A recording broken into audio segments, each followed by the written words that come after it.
Good morning all. We are ready to start today's proceedings. It's 29 minutes past 9. Please make sure that your cell phones are off, on mute. Thank you. Segeels-Ncube. Good morning, Chief Mashaba. Yes. Good morning all. We are ready to start today's proceedings. It's 29 minutes past 9. Please make sure that your cell phones are off, on mute. Thank you. Good morning, Ms. Segeels-Ncube. Good morning, Chief Mashaba. Thank you. Good morning, Chair. Good morning, Commissioners. Good morning, Chief. Can you please switch on your microphones?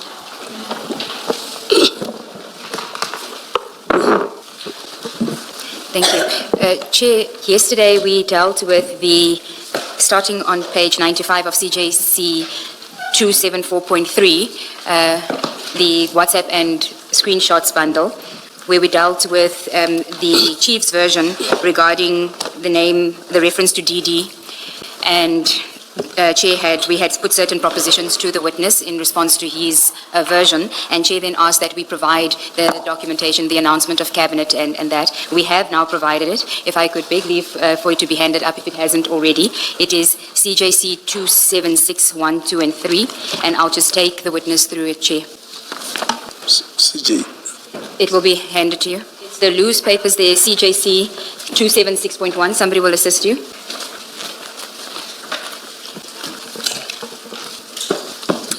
So the first one is CJC 2761, and if I could ask you to go to page 95 of the WhatsApp and screenshot bundle that we were dealing with yesterday.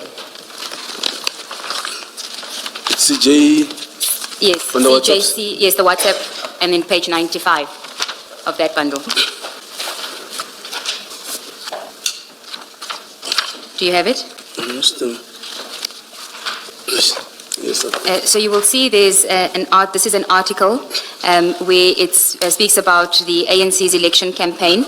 The date of the article, you'll see 5 May 2019, just below the photograph. Do you see that? Below the photo of the president. Do you have the right document? This one here? Yes. So there's a date below the image, 5 May 2019. Yes, I see. Do you see that? And then if you go to the next page, it refers to the African National Congress will hold its final election rally, Ncube rally at the 60,000 seat in Johannesburg on Sunday morning. And then it refers to, on the next, after the YouTube picture, on Saturday, Ramaphosa told crowds at the party's mini rally. Do you see that reference? It's, do you see the reference to the mini rally? Just after the YouTube, on the second page? After the red button with an arrow, do you see the red button and an arrow in the middle of the page? Sure. Yes. And you see it references that the rally on Saturday. Yes, I see. If you then go to your WhatsApp chats on page 95, you see your reference to "you must be happy the rally is over," which is also 5 May 2019. Do you see that? I just wanted to show you what we are suggesting is the rallies that you could have been referring to. It's the election rallies of the ANC. You don't dispute that you were referring to an ANC election rally, correct? In this message that you sent to Mr. Nku. I don't dispute. And then the next one is CJC 276.2. Before you go there, we also mentioned the date of the elections, which was the 8th of May. The 8th of May. So in CJC 276.1, that page that has the YouTube link, you'll see that on that page there's a reference to President Ramaphosa and former Presidents Mbeki and Zuma, and you see that it's in orange color. Do you see the President Zuma's name and President Ramaphosa's name in orange color on the second page? Just look for the colors, it will make it easy for you. Look for the orange colors that have President Ramaphosa's name and President Zuma's name. Do you see that? Third paragraph. On the same? Yes. But the Second next page. The next page. Yeah, where you are, do you see President Zuma's name and President Ramaphosa's name? Just below that, the next paragraph says, it's the last weekend of the election campaign before May 8 polls. Do you see that? Thank you. Thank you, Commissioner. Then the next document. Ms. Segeels-Ncube, in fact, the attorneys, I always rely on you to make sure that these loose exhibits or annexures are placed where they should be. Please. We will do so. There's the odd occasion, Ms. Berger, when I've discovered they are not there. If you could convey that to your colleagues as well. Thank you very much. Thank you, Chair. The next one is CJC 276.2. Do you have that?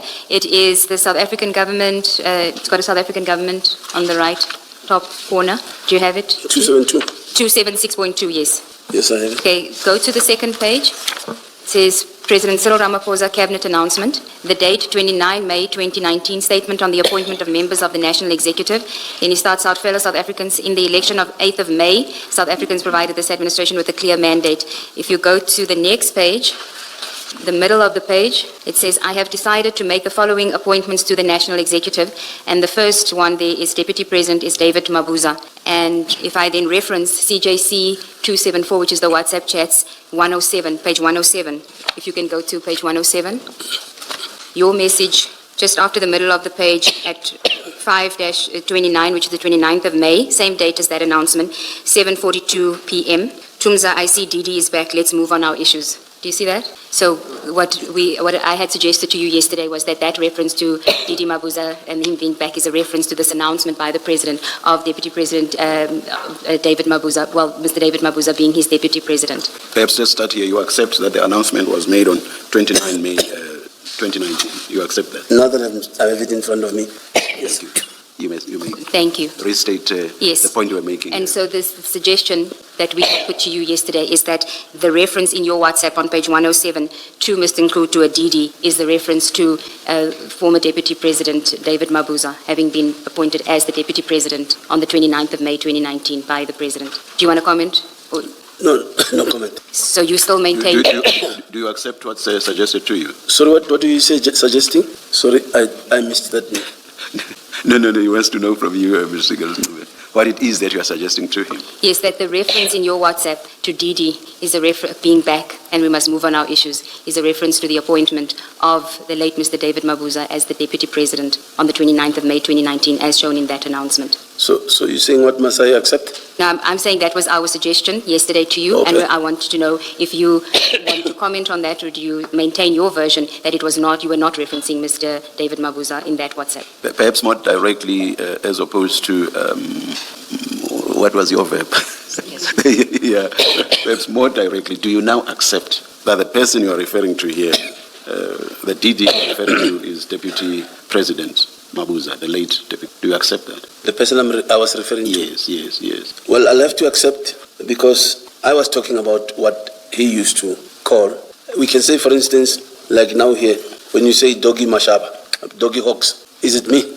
We are not forcing you to accept, because you say you will now accept, but you go on to suggest that you are referring to something else. So please answer the way you feel you should answer it. You are not being pushed or forced to answer it in any particular way. My apologies, I accept. You accept now.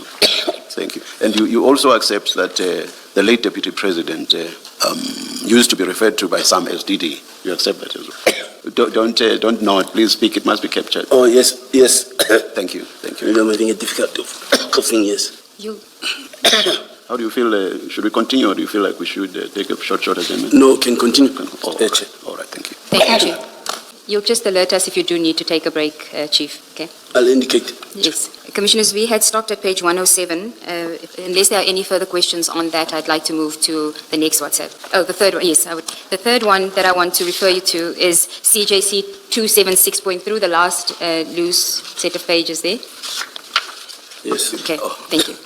Now, on 107, you had indicated that, I'm not sure if I should still go through because of what you've just accepted now with the chair. So I don't think, but just for the record, to show that the ANC caucus memo, the note that we've handed up to you references. Let's maybe just put it on record. Yes, on record, yes. It's always dangerous to go back, Yes. because you might get an answer that you don't want. Agreed, Chair. So the Parliamentary Caucus document, ANC Caucus welcomes new members of Parliament. And if you go to the second page of that document, you'll see the date, 15 June 2019. And it says the African National Congress in Parliament will be welcoming 5 new members to fill vacancies in the National Assembly.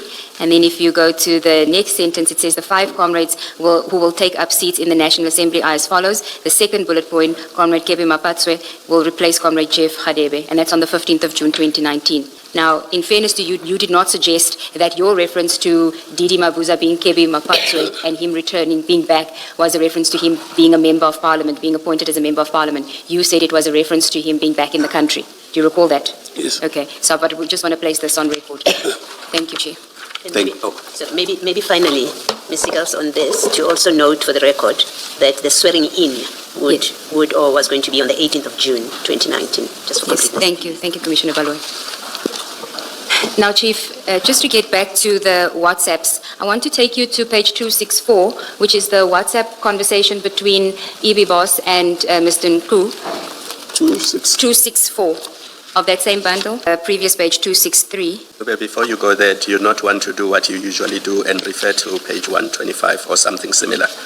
The page that identifies the phone numbers and other things.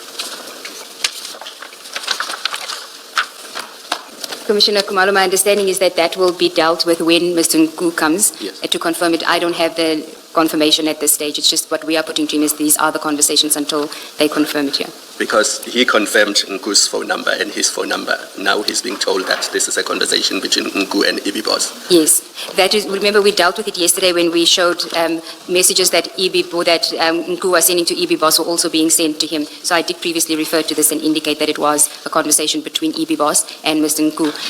Whether the number for EB Boss is in who it relates to, that will be Nku will dealt deal with. with Yes. Thank you. So if you go to 263, you will see the conversation on the 7th. The first message on the 7th of April is a message sent by Mr. Nku to EB Boss and says, "Salam Boss, our guy just called us. He said, those guys said..." You should please always direct us. Oh, my apologies, Chair. It's the first one that starts on the 7th of 4/7/2021. All the others are 6, and the first one is 4/7. Thank you. Yes, so it's on one of the last two, the first one of the last two. Yes, I'm referring to the green box. Green. Oh, Salam Boss. All right. My apologies, Thank Chair. you. Salam Boss, our guy just called us. He said those guys said they will need to give the immigration people their part before the shift starts around 4 p.m. Now, I'm not asking you to comment on what this was because you're not part of the conversation. Then EB Boss says, call me at 10. There's a call. The next page is what I want to show you. Is, you see, at 264, at 7:30 a.m., EB Boss says, "Boss, they did not let him on the flight from Amsterdam. Tell everyone he's not coming." Do you see that? I see that, Okay. yes. Then can I take you to page 120 of that same bundle, which is now the conversations between you and Mr. Nku. And it is on the same day, 120. Do you have it? Okay. Yes, I have it.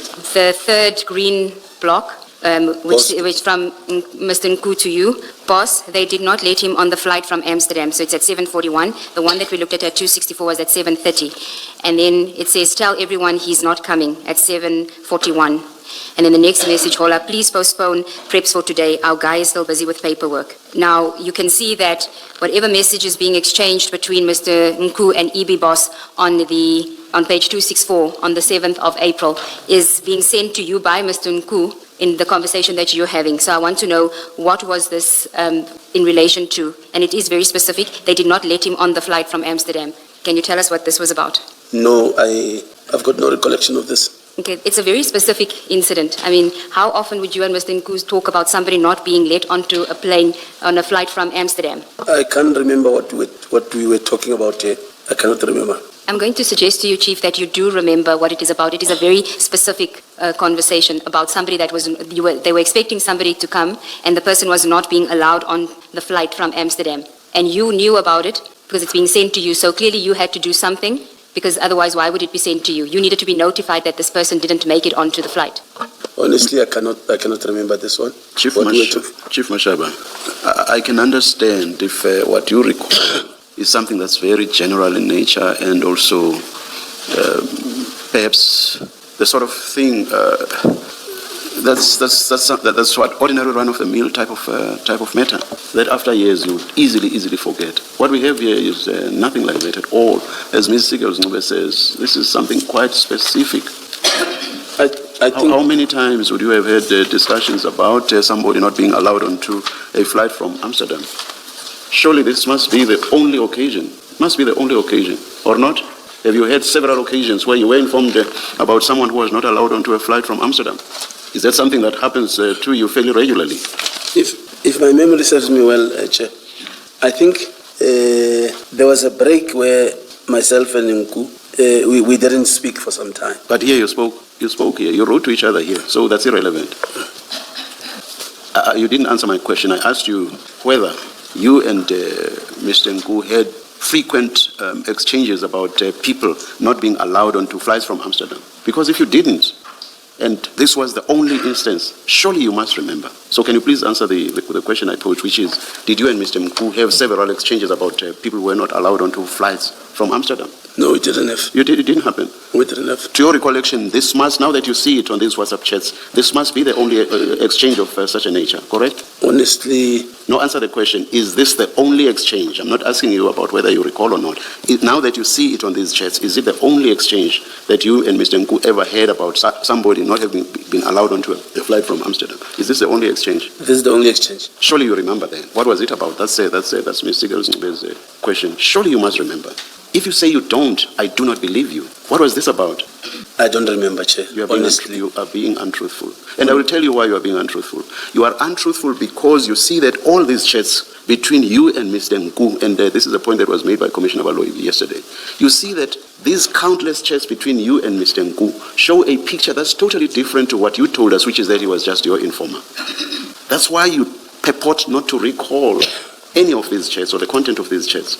I suggest to you, what's your comment? That is, you are trying to extricate yourself from the inferences that we may have to draw because of this long existing relationship with all of the exchanges you have. You're trying to avoid the inferences that we may draw, which are that the story about Mr. Nku being your informer may well be, I'm not saying is, because we are yet to make our conclusions at the end, may well be untrue. That's what you are trying to do right from the onset, before we get to a point where we say to you, Mr. Nku was obviously not just your informer. That is what is happening here, and we see right through it. Your comment? No comment. But you know as you sit there that what I'm saying is actually the true position. Yes, Ms. Segeels-Ncube. You may comment if you want to. No comment. Yes, Ms. Segeels. Thank you, Chair. Chief, there's one more exchange that I want to ask you about, and Mr. Counsel, are you moving off this? Oh, okay, maybe then let me ask my question. Chief, at that page 120, which is now your communication with Mr. Nku on this same subject, you have those green boxes that you've been referred to. Boss, they did not let him on the flight from Amsterdam. That's Mr. Nku to you, and then which seems to be just forwarding his conversation with Boss Ibi. And then the next one, tell everyone he's not coming. And then this is what seems to be what he directs to you. Hola, please postpone preps for today. Our guy is still busy with paperwork. You do a thumbs up in your next message, on your response in that white box. You do a thumbs up. This reflects you knew what he's talking about, right? You don't ask him what is he talking about. You do a thumbs up. So you know what he's talking about when he says in that trail, including postpone preps for today. Chair and Commissioners, usually if, let me say, maybe if Nku gives me an information and information is not executed, it becomes easy for me to forget and just ignore it. But if it would have been something that maybe, let me say, this Amsterdam story, maybe it's something that it was an information that was given and then we worked on it or I worked on it, I would easily remember.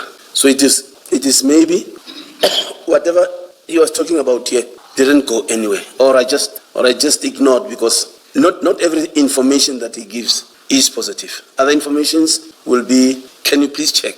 So if we really had an operation on this, I was going to easily remember. So I think because it didn't go anywhere, that's why I don't remember. Yeah, except, Chief, I'm not asking you to remember. That was not my question. I'm not asking you to remember what this was about. You've been asked and you've answered.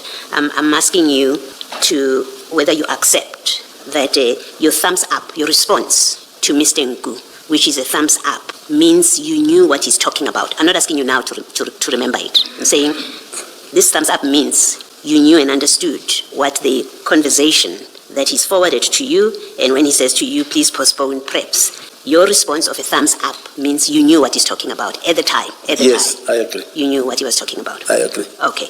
Then, having cleared that, I want to ask you to accept, maybe let me say whether you accept, and I think you should, that the exchanges between Boss Ibi and Mr. Nku at page 264 about this person not being led onto the flight from Amsterdam, he's not coming, that it is forwarded to you by Mr. Nku, as we see at page 120, and your response is a thumbs up, must mean that you were part of whatever communication was happening between Mr. Nku and Boss Ibi Boss. You were part of that circle of communication. You must accept that. Obviously, if I don't know this Ibi Boss. I don't know this Ibi Boss. whatever he forwards to me will be between me and him. As to where is it coming from, I cannot tell. Yes, I don't but know. what I'm saying is on the face of these documents where Mr. Nku forwards to you his communication with EB Boss. He forwards it to you, you respond with a thumbs up. It means you are part of that circle of communication. At that time, even if you I may cannot- not have known, even if you say, I didn't know where he gets it from, but on this document in front of us, you are part of that triangle of communication, the three of you. At that time, yes. Even if I might have forgotten now, Yes. at that time it means yes, I was. Okay, thank you. Okay, can I ask you a same question but slightly differently? Accepting that you don't remember what the conversation was about. Looking at chat number 345, starting with the one that says, boss, they did not let him into the flight, ending with where you give a thumbs up. Looking at it now as you are sitting there, what picture does it paint to you now sitting there looking at it? It paints that we were talking about something Which is what? that I cannot remember, like I'm saying at the time. And I'm not Clearly. asking you about the time. I'm saying looking at it now. What picture does it paint looking at it now? Accepting that you don't remember what you were talking about in 2021. Read it as if you are reading it for the first time. What picture does it paint? Maybe I don't understand the picture part. That does it not paint a picture which, as Commissioner Baloyi suggests, that you are part of the everyone that Nku needed to inform that the guy is not coming from Amsterdam and that whatever plan you had for that day had to be postponed? Yes, according to this, it says, obviously I'm part of it. Yes. I agree.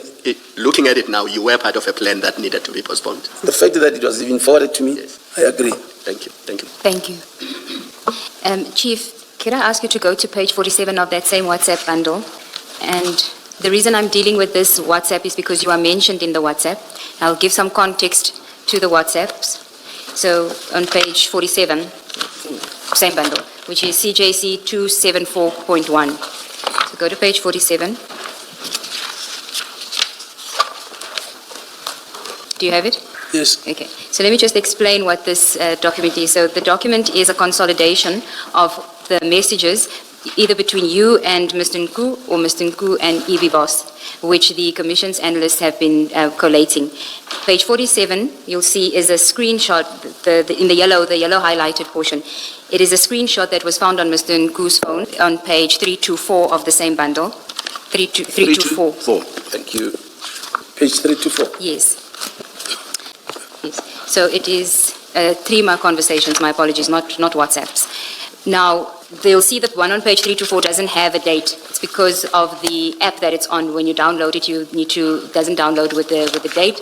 But from the analysis that has been done, that's why I took it to page 47 first. What was found was that the screenshot was taken on the 29th of June, 2021. And I want to read it to you, and it's between a conversation. Alpha is EB Boss, who we know as EB Boss from the WhatsApps. On Trima, it's Alpha. And this is Mr. Nku's phone, so his messages are the green blocks, and then Alpha would be in the white box. So I'm looking at the conversation from the top. It says, we don't know the exact date, but we see it says yesterday. Salam, boss, we will talk properly when we meet. Did VJ collect the keys? Yes, I will see you tomorrow. Hopefully I should be ready for you. VJ phoned today. His phone was off. We'll try it tomorrow morning. Then Mr. Nku says, no problem, please to check with him. Then the messages that start at today. Mate, he won't give me the keys or the phone. He says legally he can't. He put up a big stink about General Mashaba. Also, he said it was a silver X5 with 2 white guys. They have footage, but it's not clear. They got in a white Merc. He also said someone called up about the keys, not Mashaba, said he works with him. Boss, this IO does not want to play game. Now, although it says General Mashaba, it is from the analysis that is being done by the Commission's analyst, the reference to General Mashaba is a reference to you. You don't have to comment on that because you don't know. I'm just putting it to you. I want to show you a conversation between you and Mr. Nku around the same time, and then ask you to comment it. And for that, if I can ask you to go to page 1, I think it starts on page 122. In fact, if we can go to 120 where we were, because at the foot of 120, there is we can't see what was being sent. You sent an image which follows on page 121 on the 25th of June. Now remember that screenshot, the image that we have says that the image was taken on the 29th of June, but we don't know the exact date of the conversation. So you sent something to Mr. Nku, and then on page 122, the second block, you'll see there's a message that you sent on the 25th of June, 11:15 a.m. That's the only key I find. So I'm suggesting that you were sending him a picture of a key on page 120 and 121. Let me just finish and then you can comment. On page 123, there's another picture that you sent. And then if we go to page 124, It says no message content to display. Then there's a message from Mr. Nku at 12:04 saying car key question mark. Do you see that? Page? Page 124. Yes, khaki? Yes, he says car key question mark. Do you see that? I see that, yes. At 12:04 on the 25th of June. You say he doesn't see them. 25 June, 12:21. Then Mr. Nku says maybe they're with the IO. And then you say, I'll ask the IO. And then you say, yes. You respond, yes. Now, I am suggesting that your conversation with Mr. Nku on the 25th of June has something to do with the conversation that we saw on page 324 between Mr. Nku and EB Boss, because you're referencing a key and there's also suggestion about a vehicle. You'll say, you see on page 324, he says it was a silver X5 with two white guys. They have footage, but it's not clear. They got in a white Merc. And then he also said someone called up about the keys, not Mashaba, said he works with him. And there's a reference to the IO doesn't want to play game. And in your conversation, there's also a reference to the IO. Do you recall what this was about?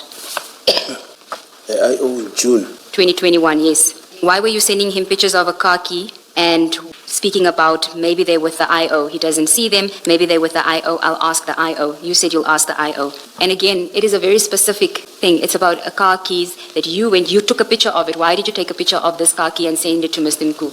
I can't remember. Honestly, I cannot remember. Chief, I don't... Chief, it's not every day that you would be sending pictures of a car key unless you tell us this is what you used to do with Mr. Nku, which would be another basis for concern. But I'm assuming that it's not every day that you would take pictures of a car key that you send to Mr. Nku and that you would have a conversation with an investigating officer about keys that you're discussing with Mr. Nku. And if I'm correct, that is not something that you would do regularly, then it is something you should remember surely. I'm trying to remember. I'm even trying to remember which IO were we talking about or which case in June. If I may ask, is it the X5 car keys or? We want to find out from you. You were the person that was communicating. Yeah. And I must tell you that your I do not recall refrain has become tired a long time ago. It's quite a tired refrain by now. You were talking, so you are the one that should know, and therefore you should respond to Commissioner Baloyi's. Honestly, it is also bothering me, Chair, that you even know what will be my answer. I don't recall. Exactly. One answer we already know by now. And I think because we're talking the car keys, I don't think there is any danger about the car keys, about the IO. So you don't think there's any danger? About the car key. So what do you mean by that? Maybe let's understand. What do you mean you don't think there's any danger about it? No, I mean if maybe the commission think I'm hiding the car key. If I remember exactly, if we're talking the car key, it's not like we're talking a picture of maybe a bag of drugs or something. No, this is unlike a situation where you would be saying to your family, I can't find my keys, that happens all the time. So if there was something relating to that and we were questioning you about that, we would understand you when you say, I do not recall. But as Commissioner Baloyi says, surely this certainly is a once-off. It is a once-off. Commissioner Baloyi is whispering, we hope. Sorry. You see, Chief, you say there is no danger. Maybe let me say to you what it looks like. And I think it's because you have that in mind, that it looks like this, and that's why you won't remember it. So I don't take it that it's accepted when you say there's no danger. It looks like this. The picture that it creates is you, Mr. Mr. Nku, and Boss Ibi, or Ibi Boss, who is also referred to as Alpha, were involved in a transaction that included car keys that are with an investigating officer, possibly as an exhibit, that are with an investigating officer, and you wanted that key to be released, those keys to be released. You have a picture of the key, and you say, I will speak to the investigating officer about that key. And I think that's your difficulty, why you will not remember, or you will say you don't remember, is because the picture that this presents is, again, in your transactions with Mr. Nku, you are interfering and speaking to influence investigating officer to release an exhibit. That's what it looks like. That's why you say, I will speak to the investigating officer. And you do so at the behest or at the instance of Mr. Nku. Again, a civilian about whom there are problematic issues. And that's why you're avoiding remembering this. You know, commissioners, like taking Nku as my brother, if he needs assistance, I would try by all means to assist him, because I know on many things he relies on me, especially police issues, where he would say, maybe, can you maybe assist? I've got this problem, or I've got this, for instance, I've got this IO that is giving me difficulties. If it's possible, can you maybe try to talk to him? Because it's him, and with the relationship we got, I know I would try and talk to the IO and ask the IO, DS Melati, can you at least assist him? If you can you at least assist him?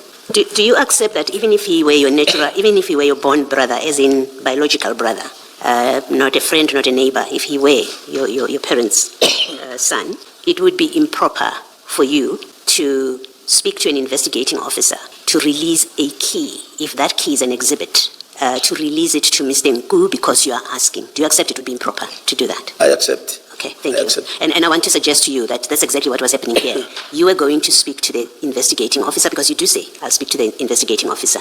And we've seen in page 324, where Mr. Nku says to Alpha, the IO is refusing to give me the key. You say, I will speak to the IO, right? And I want to suggest to you that you're speaking to the IO to help Nku get a key, because you're trying to help Nku to get a key. That's improper conduct. And that's what was happening here. That's what I'm suggesting to you. I'm putting to you. That's what you were seeking to get an exhibit from an investigating officer. That's what you were doing here when you say, I will speak to the IO. I'm suggesting that's what you were doing, and I'm further going on to say you were improperly, in fact, doing so. Do you want to comment? If it's an exhibit that I know, let me say it's an exhibit of maybe a car that the IO, other people can be difficult to say, let's say the case is finished, but I hold on to the key because I want to punish this boy. But I wouldn't go out of my way knowing that this thing is still on, but I will go and negotiate for something that I know I'll be putting the IO at risk, or for risking his job to do something impossible for me that I wouldn't do. Thank you. Thank you. Chief, then can I take you to, just want to deal again with your version before I take you to the next message. You testified yesterday that on the 7th, the evening of the 7th, Mr. Nku called you and said to you that there was a truck with drugs coming from Durban to Johannesburg. On the 8th. On the 8th, sorry. And you told him that he must confirm it positively, and he did so the morning of the 5th. Of the 9th, sorry, the 9th of July. He didn't quite give any information tending to show that this is positive, just that the truck is here. Correct, Chair, yes. You asked him to confirm positively that it is indeed, the information is correct. You say on the 9th, the morning of the 9th, he calls you, says the truck is here in Joburg, correct? Yes. Now, I had said to you that he didn't give you any information that would any new information other than the truck had arrived on the 9th of July, the morning of the 9th of July. Remember? He did not give you any new information on the morning of the 9th of July, other than to say the truck is now in Joburg, correct? He didn't give. You, yes. Remember you asked him on the Thursday evening we must confirm the information positively, because you're not going to waste time on information that's not positive, correct? That was your version. And then you went to bed, and the next morning he said to you, the truck is in Johannesburg, and that for you was positive confirmation that there were drugs in that vehicle, correct, in the truck? Or do you want to remind us about your version as to what information he told you on the Friday morning that made you activate your team? Do you accept that the last thing Mr. Segeels-Ncube said is correct? That is, morning of the 9th, he said the truck is now in Johannesburg. Is that correct? Yeah, he said the truck is in Roykop. Yellow Yes. Yes, Mr. Segeels-Ncube. Okay. Now, I want to read to you Mr. Nku's statement about what he says. It's on page 1 of his statement. You don't have it in front of you, so I'm just going to read it to you. I'll read it to you. 2.1, source of information. This is what Mr. Nku says. I first became aware of the potential shipment during the last week of April 2021 through confidential sources and was relayed to the Lieutenant General accordingly. By approximately 7 July 2021, certain containers were identified as being prioritized for transportation. One of them was conclusively positively based on. That's what he says. And we know the one container that he says that we're referring to here was the one with the drugs. He says by the 7th of July, one of them was conclusively positive based on, which means that by the 7th of July, he positively knew that there were drugs in that truck. That's what he says on his version. But on the 7th of July, we didn't speak. Now, I know that is your version. What I want to put to you is that when he speaks to you on the 8th of July, Thursday, the 8th of July, he already knew positively that the drugs were there. And I'm suggesting to you that he told you the drugs are there already on Thursday night, not Friday morning. He knew positively because he says he knew on the 7th of July already. So there was nothing he was going to come back to you on Friday morning with. He knew on the 7th, on the 7th of July already. So when he spoke to you on the 8th, he told you there will be drugs in that truck, which is what you later on conceded that when you spoke to him on the 7th, he said that there will be drugs. It was no longer suspicion, it was that there will be drugs. Like I'm saying, we did not speak on the 7th, and that was his information. He said to me on the 8th, I've got this information. If I understand the substance of the question, he knew on the 7th. He spoke to you on the 8th. The substance of the question is this. When he spoke to you on the 8th, already having the knowledge that he had from the 7th, he would have, he spoke, I'm not asking about your knowledge on the 7th, no. But I'm saying he knew as at the 7th. So when he spoke to you on the 8th, he would have told you or given you the information that he already had, so that there wouldn't have been a need for him to make the confirmation that you say you insisted on. Because on the 8th, he already had the information from the 7th already. That he sent to me? No, when he spoke to you, when he contacted you on the 8th and spoke to you. So on the 8th, he already had the information. So he would have communicated what he knew when he spoke to you on the 8th. There would therefore be no need for him to make the confirmation that you say you needed. And that had to be given on the 9th. But I remember saying to him on the 8th, please make sure tomorrow confirm the positivity of your information on Friday morning. That's when he called and said, the truck is here. You see, what actually... Maybe I don't understand. Maybe I'm sorry. He speaks to you on the 8th. Or maybe let me take one step back. On the 7th, he has the information that there are drugs being shipped. He knows this as at the 7th. He speaks to you. Understand me thus far? But that I wouldn't know that on the 7th. No, I'm just telling you what he knew. This is not about you. Okay. So this is what he knows as at the 7th. Okay. Then on the 8th, he speaks to you, and he tells you about this same shipment, about which he has full information. So if I understand it correctly, do you think I do? You do, Chief. Yes. Now he speaks to you on the 8th, and he has this full information about the shipment of drugs. He must surely have told you the full information that he had, which would have obviated the need for him to give any further positive confirmation. Maybe let me cut out the last bit and just say, so on the 8th he speaks to you, correct? Yes, correct. Yes. Correct. Yes. Now remember that he already has the information from the 7th. Still with me? Correct, Chair. Now, the suggestion to you is that he must have told you or must have given you all the information that he had when he spoke to you on the 8th. On that, I know you are going to say that is not the case. Am I correct? You are going to say he didn't give you any full information. He just said there was a shipment of drugs. Correct? No, on Thursday. On your version, when he spoke to you. On Thursday, obviously, I would want to listen to the information. Yeah. And I suggest to you that because he already had it from the 7th, when he spoke to you on the 8th, he gave you that information. You deny that. You deny that he gave you the full information with regard to the shipment. The information I got, it's from Thursday. The confirmation. And what was the information? That the truck is from Devon. Okay. With drugs. Yeah. All I needed on Friday was a confirmation. Now, I want to suggest to you that he gave you all the information and there was no need for any confirmation.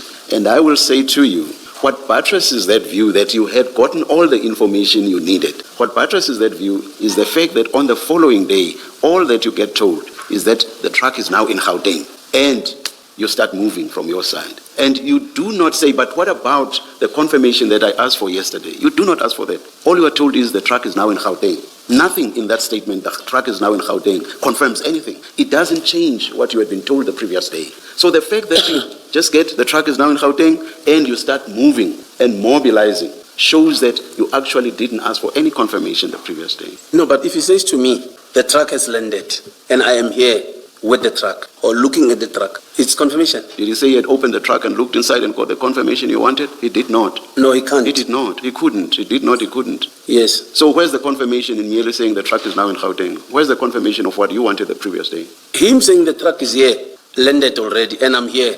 Please come. To me, it's. It's confirmation. What confirmation did you want? When you said you wanted confirmation so that you don't leave things that you are doing, that's the language you used yesterday. What confirmation did you want? Did you want confirmation of the arrival of the truck in Johannesburg? On the 8th, did you want confirmation of the arrival of the truck in Johannesburg? In Gauteng, I'm sorry, in Gauteng. Maybe I'm missing it. You say on the 8th you asked him to give you confirmation so that you do not leave the things that you were doing for nothing. Did you not say so yesterday? Yes, You said so I yesterday. said so. Yes. Now what I'm asking you is, what confirmation did you want? I think him saying the truck is here. No. That's the 9th. I'm asking you about the 8th. What confirmation did you want on the 8th? Remember on the 8th, Chair, he's saying, be on standby. This is what might happen tomorrow. This is the information. What confirmation did you want, Chief Mashaba? I think maybe I'm missing it, but I'm saying... I'll leave it. Thank you, Chair. In fact, remember I read to you yesterday what Mr. Nku said about what happened on the 8th of July, but let me just continue with his version on what he discusses with you and when he discusses it with you. Ms. Robert, sorry to interrupt you. We didn't bring our Nku files, so we've got difficulty that when you read, we don't know where you are reading. Is it possible to put it up on our screens? Okay, we'll just flight the page Subject, 2. of course, to whatever needs to be redacted, must be redacted. It has been, Chair. Okay. I'll read it into the record in the meantime. It is paragraph on page 2. He says communication of information. I informed Chief Mashaba of the information. Is it... She's still getting it on the system, Chair. Yeah, maybe let's wait, Okay. please. Does Chief Mashaba have it? He also doesn't. Oh, No, Chair. So page 2, the first paragraph. So while they are busy with that, maybe, do we need our files for after tea? We do have them here. We just did not bring them to the venue. I'm only going to be dealing with this because of the inconsistency with the versions. So page 2, it's the heading on page 1 says communication of information. And on page 2, he says, I informed Chief Mashaba of the information on or about 8 July 2021 around 7:30 p.m. after I became satisfied that the information was sufficiently specific to warrant operational follow-up, as the yellow jersey truck which was carrying the container in question had been traveling in record time towards Johannesburg. In relation to Chief Mashaba, it was a last-minute request, as the high-ranking official who was supposed to have assembled a team to run the operation was not available at that point. So he says he gave you all the information which he considered to be sufficiently specific to warrant the operational follow-up on the 8th, the evening of the 8th. And then when you go to 2.5 events of 9 July, he says, on 8 July, I traveled from Durban to Johannesburg at around 8 p.m. after communicating with Chief Mashaba regarding the information. On the morning of 9 July, I met with him and provided a briefing.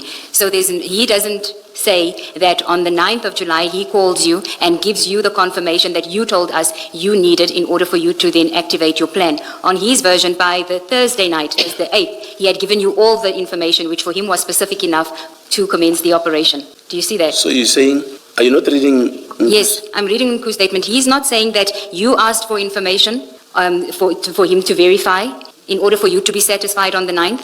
He says he gave you all that information on the 8th of July.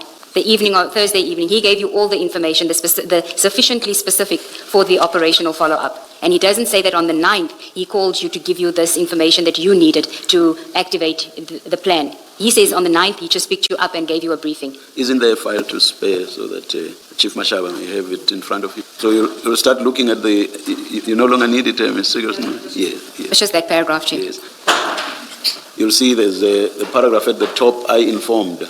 Yes. And then you skip to 2.4, and you don't read the whole of 2.5. Yes. Read up to which line? Yeah. And then you read the first and second sentences. Yeah. Of 2.5. 2.5. On 8 July 2021, I traveled from Durban to Johannesburg around 8 p.m. after communicating with Chief Mashaba regarding the information. On the morning of 9 July 2021, I met with him and provided a briefing. He indicated that he was calling a warrant officer, Pukungwane, from Alberton Police Station, as the area where the yellow jersey depot was fell under their due restriction. I think he meant jurisdiction. Did you finish reading the paragraph at the top that starts with I informed? If you didn't, please continue. Must I read it too? No. For yourself. Okay. So you can read the first paragraph on page 2, I informed Chief Mashaba. Yes, I read it.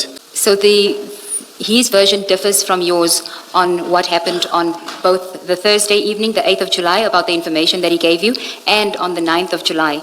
On his version, All that he did on the 9th of July was, he says that on the morning of 9 July 20, I met with him and provided a briefing. He indicated that he was calling. So you were there. He met with you. There wasn't another call on the 9th of July to give you more information in order to confirm that the drugs were in the truck. So how will I know? You knew on the 8th. I'm giving you the benefit of the doubt that you knew, not on the 7th, but that you knew on the 8th already, all the information that you needed in order to take the proper steps for this investigation. You want to put to me that on Friday he didn't call? Yes, that he doesn't say that he called you on Friday. He says, on the morning of 9 July, I met with him and provided a briefing. Well, if this is what he wrote, can you maybe leave it to him? I'm saying I got a call. He called in the morning. And clearly, our phones were taken. The IO would have seen that. Because I remember the IO said that, yes, Mashaba didn't have Makhana's number, didn't have Bakula's number. If I remember, they spoke on Friday. And then I'm saying, how will I then know where he was on Friday if he didn't call? Because he told you Thursday night, let's meet on Friday morning. Let's meet at Yellow Jersey. He says that I met with him and provided a briefing, yes. No, I'm saying to the commission, he called on Friday morning. Okay, so everything didn't end on the 8th. On the 9th in the morning he called and sent me location because he had to direct me. I didn't even know where Yellow Jersey. I know the area, but I didn't even know that's Yellow Jersey. Okay. He had to even send me location. Okay, then still on this topic, if you go to page 50 of the WhatsApp and screenshots bundle. Page? 50. Do you have page 50? 50, yes. Yes. Now, this is again an image that was obtained from Mr. Nku's phone, and the timestamp on that image, 7 July 2021, 21:54, 35 seconds. And do you see that it is photographs of bags, it's bags covered in tape. Do you see that? I see, yes. And on page 51, the first image. Yes. And the second image. That looks like the bags in the container. Yes, I see it. And he had these images on his phone on the 7th of July 2021 already. The image 7 July 2021 image, that is the timestamp of the image that was found on his phone. Yes. This is in his phone? Yes. Okay. Okay. Now, we of course don't know until he comes and gives this evidence that these were in fact images of the drugs that were found at Aeroton. But if we're going to suggest that it likely is. If you go to the stain exhibit file, Chair, which you should have, CJC 204, if somebody can just assist the witness, page 4. Ms. Ngube, I see, this is projected. We don't, the Chair and I don't have our stain bundles because we were not told we should. Apologies for that, Commissioner Balwe. We had requested that it be brought to you. So if you look at, these are page 4 of the stain exhibit bundle, photos of the bags that were seized at Aeroton. You would remember them because you saw those bags, right? On the 9th of July, you saw those bags? Yes. Okay. And so that's the image on the 9th of July. And then if you go to back to page 50 and 51 of the exhibit bundle, does that look like the bags that you saw on the 9th? Page 50 and 51, the images of the bags that I showed you, since you saw the bags on the 9th of July, does it look like it was the same bags? We at least have the benefit of having you here, because you would have seen those bags on the 9th of July, because you handled... I'm asking the witness whether the bags that he handled on the 9th of July looks the same like page 49 and page 50 and 51, the photographs. Same or similar? Same or similar. Or maybe he'll say the same. They are the same. Not similar, perhaps. Want to put it higher than that, Chair, because he's effectively an eyewitness. He saw the bags. He should be able to tell us whether they look the same. Maybe to ask your question differently, if I may, Chief, your evidence and the Mahane as well, evidence is that when the container was open, the bags fell out. You remember that evidence. Now, the images that are on page 50 and 51. Is it on Stain's file? The images? No, the images, as I understand it, the image that is now at page 50 and at page 51 were found, it is said they were found in Mr. Nku's phone, those images. Remember the WhatsApp file at page 50? So what Ms. Segeels says the evidence will be in due course, and what she's putting to you is that according to the analyst, these pictures that you see, these images that you see at page 50 and 51 were taken from Mr. Nku's phone, and they look like they were taken from inside the container. But forget the last part about the container. The question I think that Ms. Segeels is seeking to clarify with you is that the bags that you saw fall out of the container, they looked like what you see at page 50 and 51. That is what is being sought to you. I see the wrapping. Yes. Looks the same, but here on this one, I don't see clearly, because on the 9th, the one for the 9th, Yes. they got both handles not wrapped. Which was my question, whether when they fell out of the container, when you first saw them, did they have this kind of wrapping that you see at page 51? Yes, they were. They had that wrapping. All right, thank you. Ms. Segeels? Thank you. Thank you, Chief. So it seems to me that if Mr. Nku has photographs of the drugs in the container on the 7th of July, 2021, I mean, this would have been taken before the container left its destination where it was coming from. So he had these photographs. He had them on the 7th of July, 2021. He speaks to you on the 8th of July. So I am saying to you that it is implausible that knowing what he knew on the 7th of July, that he wouldn't have confirmed with you positively that the drugs will be there, and I am saying to you that by this, when he speaks to you on the 8th of July, you had all the information that you needed to contact the necessary and the relevant authorities to deal with this matter on the 8th of July already. When you say I had all the information, you mean I had the details of the truck? I had these pictures, or all information? What do you? Yes, I'm saying that Mr. Nku had the pictures. I'm saying that he had the details of the truck. He says that he had given you sufficient information in order to do the operation follow-up. What else would you have needed? If he did, in fact, if he comes here and says that he gave you the details of the truck and he told you that the drugs were in the truck on the 8th of July, if that is his evidence that he comes and gives, what more would you have needed from him in order to take the necessary steps to seize these drugs in a lawful manner? I want to answer you correctly. Sorry, please repeat. Okay. If Mr. Nku gives evidence before the Commission that when he spoke to you on the 8th of July, he gave you the details of the truck, including where the truck was going, and he gave you the license plate of the truck, and he told you that he's seen photographs of the drugs in the container, which is also in the truck. If he gave you that information, what more, and he gave you that on the 8th of July, what more did you need from him on the 9th of July in order for you to take the necessary steps for this to be a lawful police operation for the seizure of the drugs? He is saying to me, it's Durban to Johannesburg. He might have, that's his information. What he's got in his information, like these things, I don't know. I didn't see. Now, I'm saying to you, if he did tell you all of this, everything that he knew, if he told you everything that he knew on the Thursday night, what more did you need on the Friday? Did you need anything more? Yes, I need it, because he's saying to me, it's coming to Joburg. What will I do about it if it's still in Durban? If he's saying it's in Joburg, I think I needed that, and I needed the details of the truck. But I'm telling you that if he comes and he says he gave you the details of the truck. He gave me on Thursday.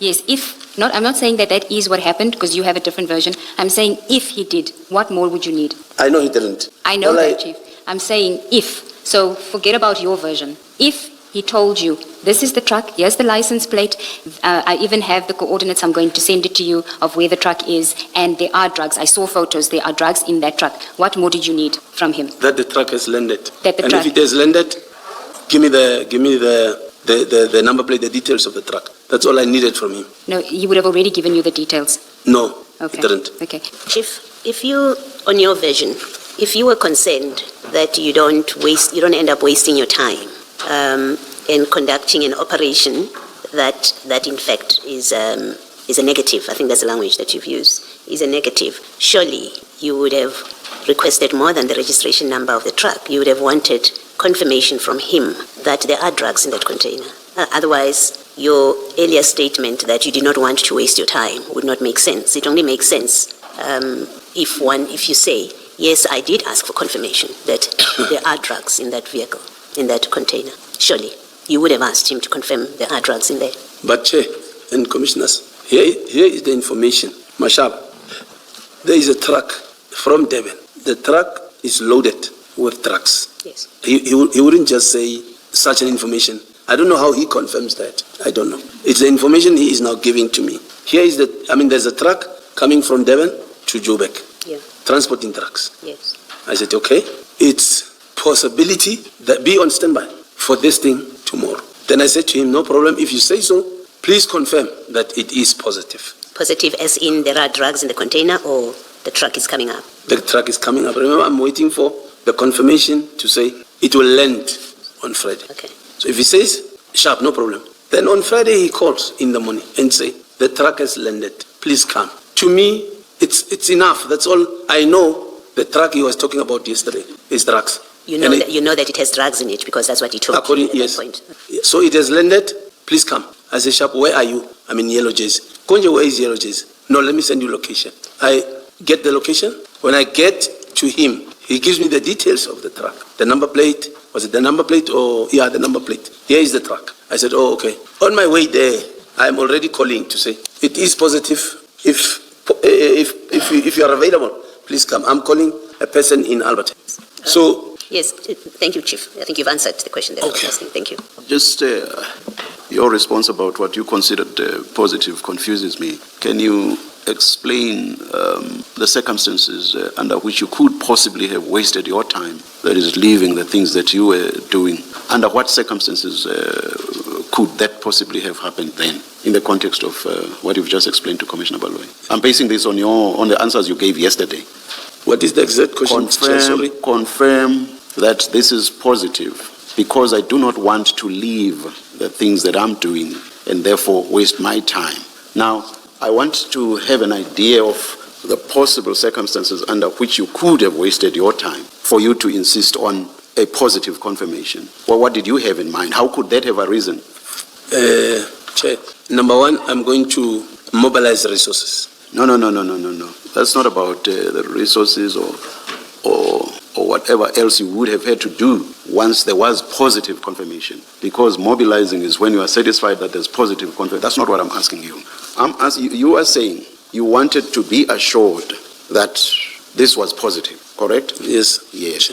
And that was for a reason. You did not want to waste your time and leave the things that you were doing. You said so yesterday, correct? Yes. Yes, Chair. Now you say it was enough if you were just told that the truck is now in Gauteng. That was enough. Now, what I want to understand from you is what could possibly have given rise to a waste of your time? That I come there and there's nothing like that. You come where you go to where he said the truck was? On Friday. And how could you possibly go there without him having said, come, the truck is here? That's all I needed to that's all I needed. But how could you have gone there without him first having told you that the truck is here? Maybe I don't know. You would never have had to go there without being told that the truck is here. Because one, you didn't even know where exactly the truck would have to go. So you would have had to be told by him that the truck is now here. Yes. You get me? Yes. So what I'm saying is, your insistence that you should be told that the truck, or rather, this is all positive. Your insistence that you should be told that does not make sense, because you would have had to be told anyway, because you would not have been able to just up and go without him first having told you that the truck is here. So the positive confirmation that you are telling us about would have had to happen as a matter of course anyway. So it doesn't make sense that you insisted on positive information or positive confirmation. The positive confirmation you are telling us about would have had to happen as a matter of course. Positive confirmation that would make sense is positive confirmation that this is indeed drugs. And that's what we say he must have told you the previous day on the 8th already. Otherwise, positive confirmation that the truck has arrived does not make sense. He would have had to tell you that as a matter of course. Because how else or why else would you just up and go? And where on earth would you go to? I can see from your face that you understand nothing of what I'm saying. Hi. Maybe you... I say. At least I'm getting lost. No, I will leave it at that. Shall we take the tea, Chair? Let's adjourn and come back at 11:14.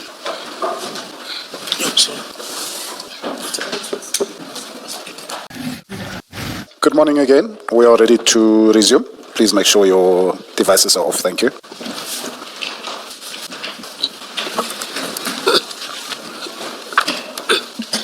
Yes, Mr. Segeels-Ncube. Thank you, Chair. Chief, just before we continue on the topic of the photographs of the drugs and that, I would just want to close off one of the loose ends that I hadn't dealt with fully, which is on page 58 of the WhatsApp bundle exhibit.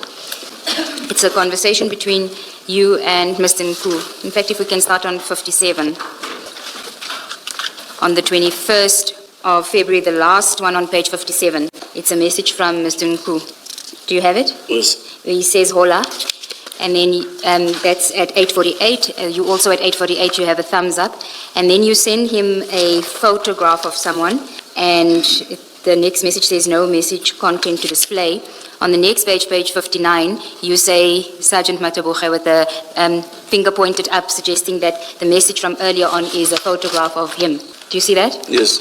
And then there's a message from Mr. Nku at 3 on the 22nd of Feb saying, ask them to check this number plate, and then he gives a number plate. You say thumbs up, and then he gives you another number plate to look for. And then we have a photograph on page 60, and at the top of page 61, he says the phone he's using is recorded to this name. And still on the same day, part of the same conversation, he sends you information about a Wild Track Orange vehicle. And then we have that message we dealt with yesterday, Gwaza.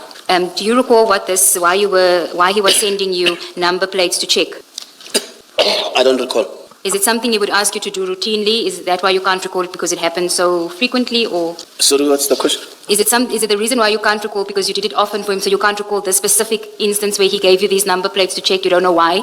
Or is it that you've now taken your usual stance of not remembering for the sake of convenience? I know that I can check number plates. So this I don't recall. No, Why? what do you mean you know you can check number plates? What do you mean by that?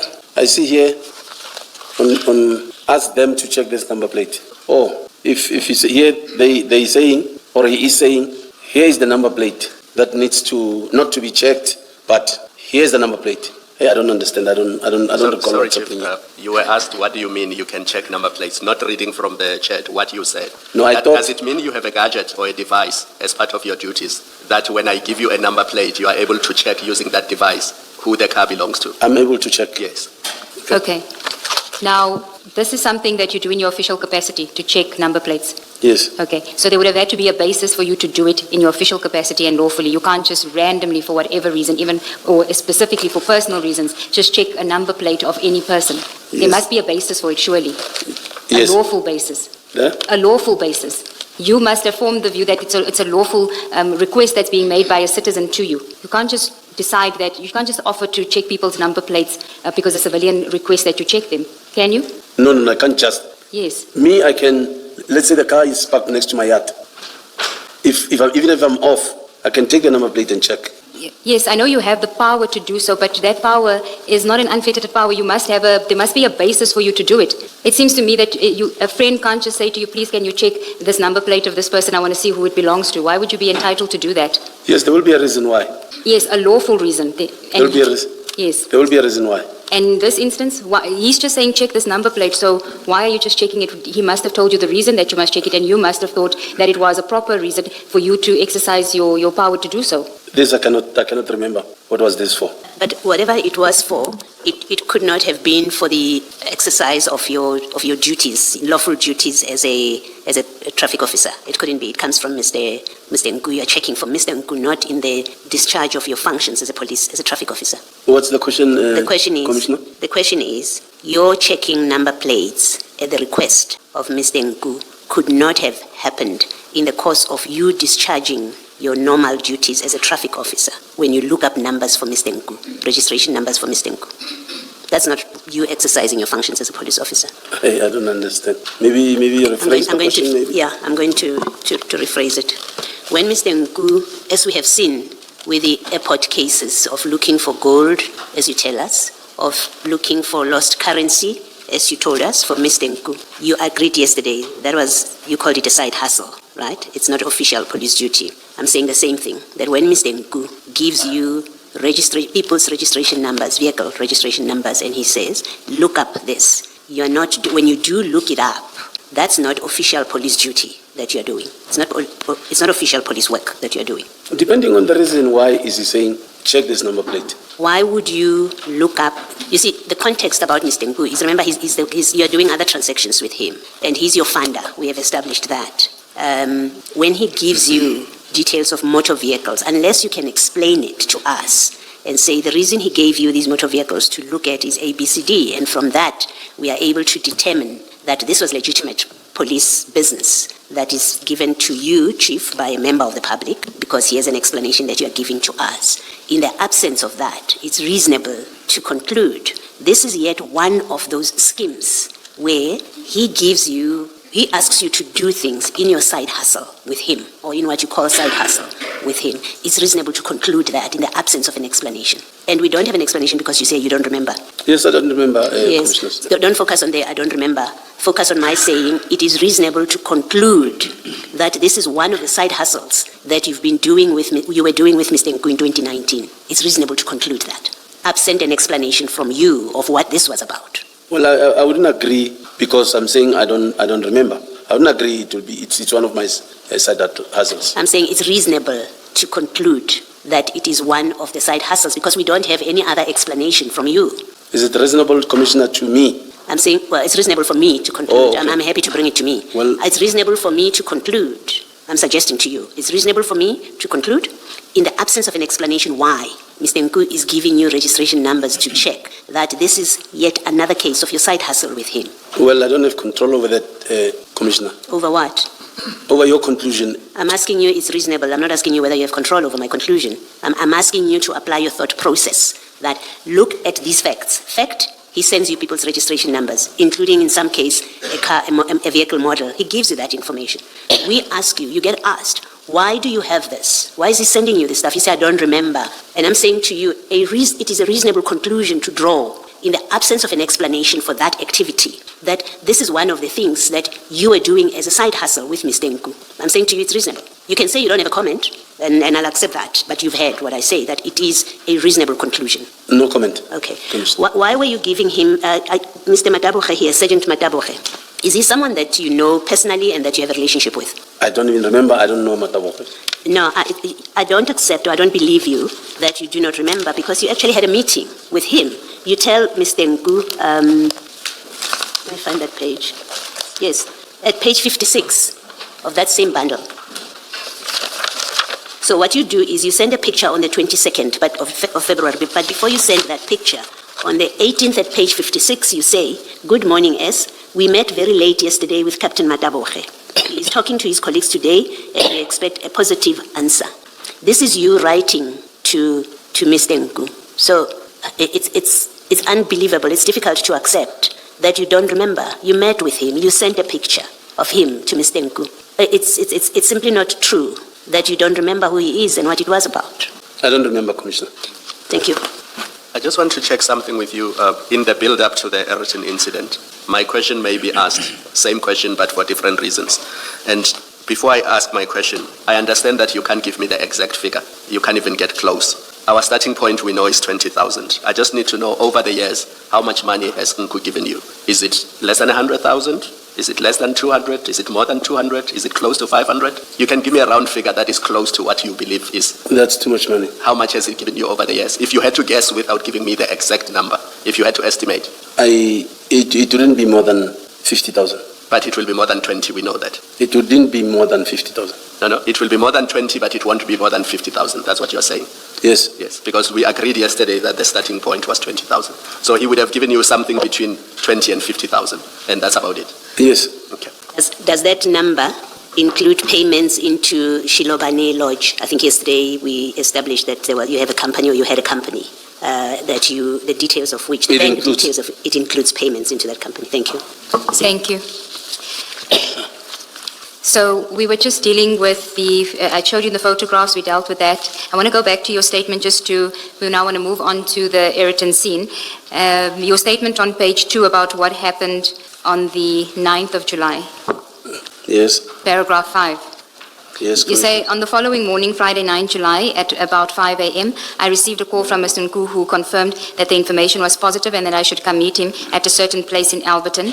I left my house to the agreed location, and then you say I was driving a silver grey State VW Golf 7. What was the agreed location where you were going to meet him in Alberton? Yellow Jersey. Yellow Jersey. Did he give you the name of the place? Did he send you a location? Location. He sent you a location.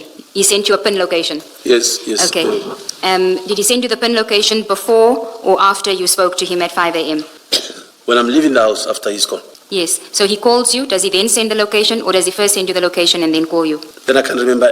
But I think I left, then he sent me location. That's what Okay. I can't remember. He sent location first or he called me first. But I think he called on my way to him. He sent the PIN.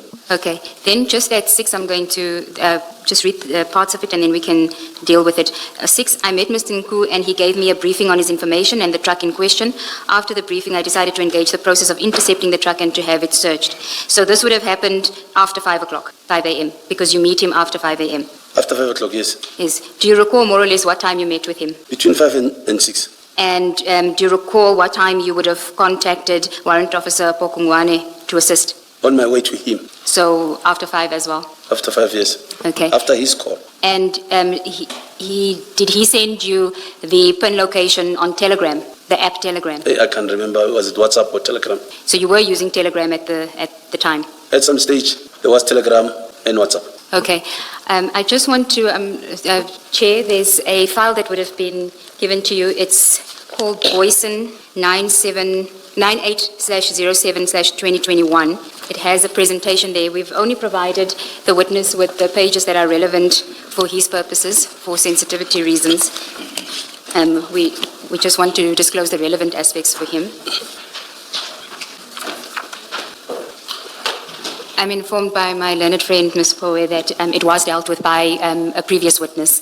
But we are only giving this witness access to the pages that are relevant to him and that I want to engage him on. Chief, you would have been given 3 pages there, page 26, 27, and 28 of that bundle. Now, page 26 is a report from, it's an extract and an analysis from Telegram discussion or conversation between you and Mr. Nku on the Telegram app. And the analysis part will be the top part, and then where you see from, that is the chat, the data that comes directly from the chat.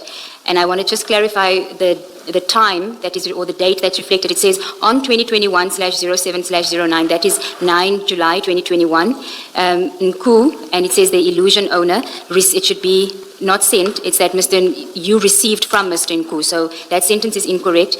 It should read, on the 9th of July 2021, Samuel Mashaba received a location from Mr. Nku through the telegram of where they should go, and the coordinates are that of Yellow Jersey Logistics in Roodepoort.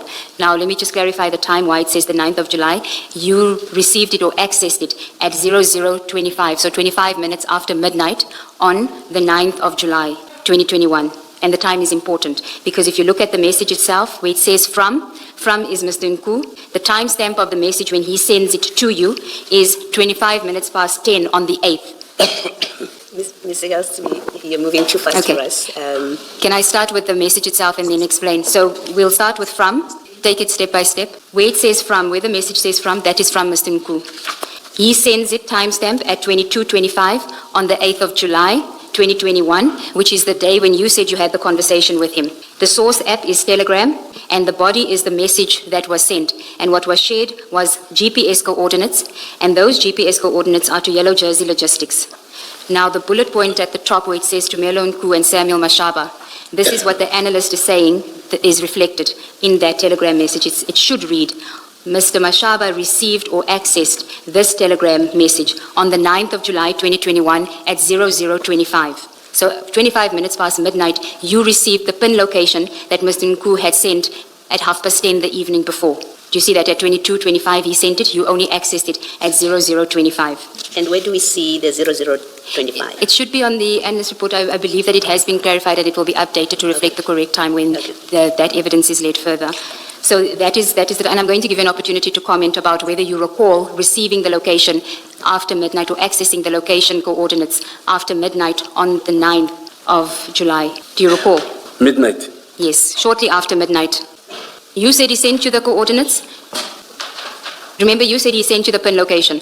Yes. But your suggestion was that he sent it to you either just before the call at 5 o'clock in the morning, or it could have been when you were on your way already to meet him, which would have been after 5 o'clock in the morning.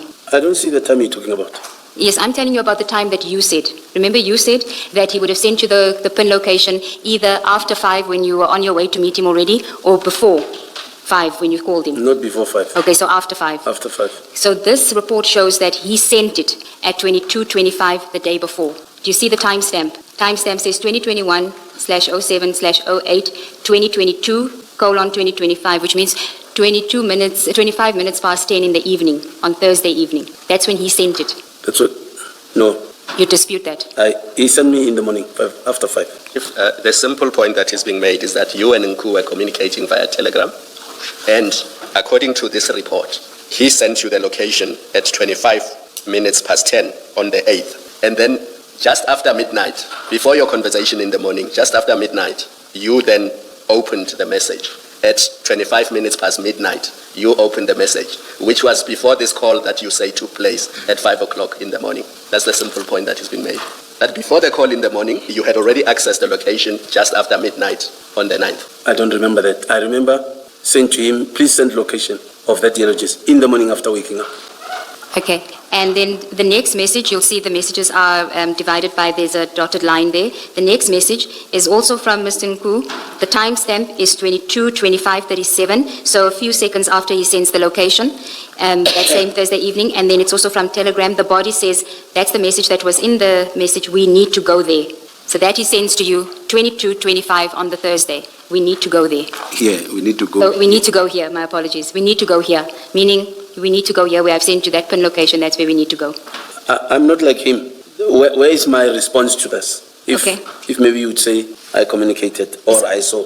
I'm just telling you what he sent. Remember, I didn't say to you when you access this message, when you've read it. I'm just telling you when he sent you the information. So he told you already that he sent you the coordinates on the 8th already, the evening of the 8th, and he told you on the 8th, the evening of the 8th, we need to go here. And then the next message is at 22:28 from him to you again saying before 6:30, meaning we need to go here to Yellow Jersey Logistics before 6:30. Do you want to comment?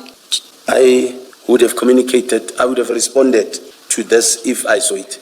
Okay. I was sleeping on the 8th. Can I just find out, why were you suddenly using Telegram with Mr. Nku? What was the reason for moving to the Telegram app? What was the reason? Yes. To use Telegram. You were using WhatsApp previously, and then here we can see that you were now using the Telegram app. What was the reason for that? One of you must have suggested that let's stop using WhatsApp, let's start using Telegram. What was the reason for that? I don't know exactly what was the reason. Because I'll be honest with you, I did not know about Telegram until September 2025. I did not know that there's even such a thing, and I'm much younger than you. So when I was told that I must use Telegram, I was given the reason. I don't want to share that reason with you, but I was given a reason why we should move from WhatsApp to Telegram. So my question to you is, what made you and Mr. Nku decide that for the purposes of this operation, we're going to communicate via Telegram and not WhatsApp? I don't even remember we used Telegram. All along, I'm of the opinion that we used WhatsApp. But we were in your WhatsApps. I think we were dealing with your WhatsApps with Mr. Nku, and you could see from those WhatsApps that there were no WhatsApps from July 2021. And this report shows that in July 2021, you were communicating by means of this Telegram app. Well, my simple question to you is, why did the two of you decide that you will communicate via Telegram, and whose idea was it? Because somebody must have said, let's stop communicating via WhatsApp, let's start communicating via Telegram, and then a reason would have been given. So I'm trying to understand that. I don't know exactly. I think even Chair did not know about Telegram. So because it's Speak for yourself. to move from one app that you are used to another app, there must be a reason. And it is relevant for us to understand what that reason was, because it may be relevant to what is going on the 9th of July. I don't think there was a reason. So it was just a random decision. I don't think, yes. You didn't ask any questions. You didn't say, Nku, why are we now moving from WhatsApp to this app? I don't even remember that we used Telegram. Hence, I don't remember the reason why we switched to Telegram. Because you have to download it. It's not something that, is automatically there and you can just switch from this to that. There's a process where you have to download Telegram. I know, I've got Telegram. And there's a reason why you would use Telegram instead of WhatsApp if you are used to using WhatsApp. And I don't understand why you're not prepared to tell us what that reason is. And I'm not suggesting anything to you because you are the one who made the decision to move from WhatsApp to Telegram. So I'm asking for your reason. No specific reason per se. If I'm in WhatsApp and say, let's switch, it would mean we're giving maybe WhatsApp a break. Let's go to Telegram.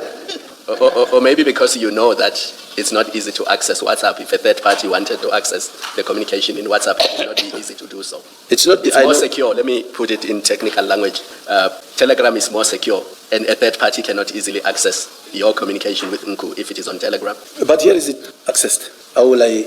Do you accept that Telegram is more secure? I mean, Commissioner Tumelo is putting that to you as a fact. Do you accept that? I don't know how secure it is. I don't know. Yeah. Why would you, in particular, have downloaded the Telegram app? You have WhatsApp. You conduct official police business. I'm assuming on WhatsApp when you get information, law enforcement.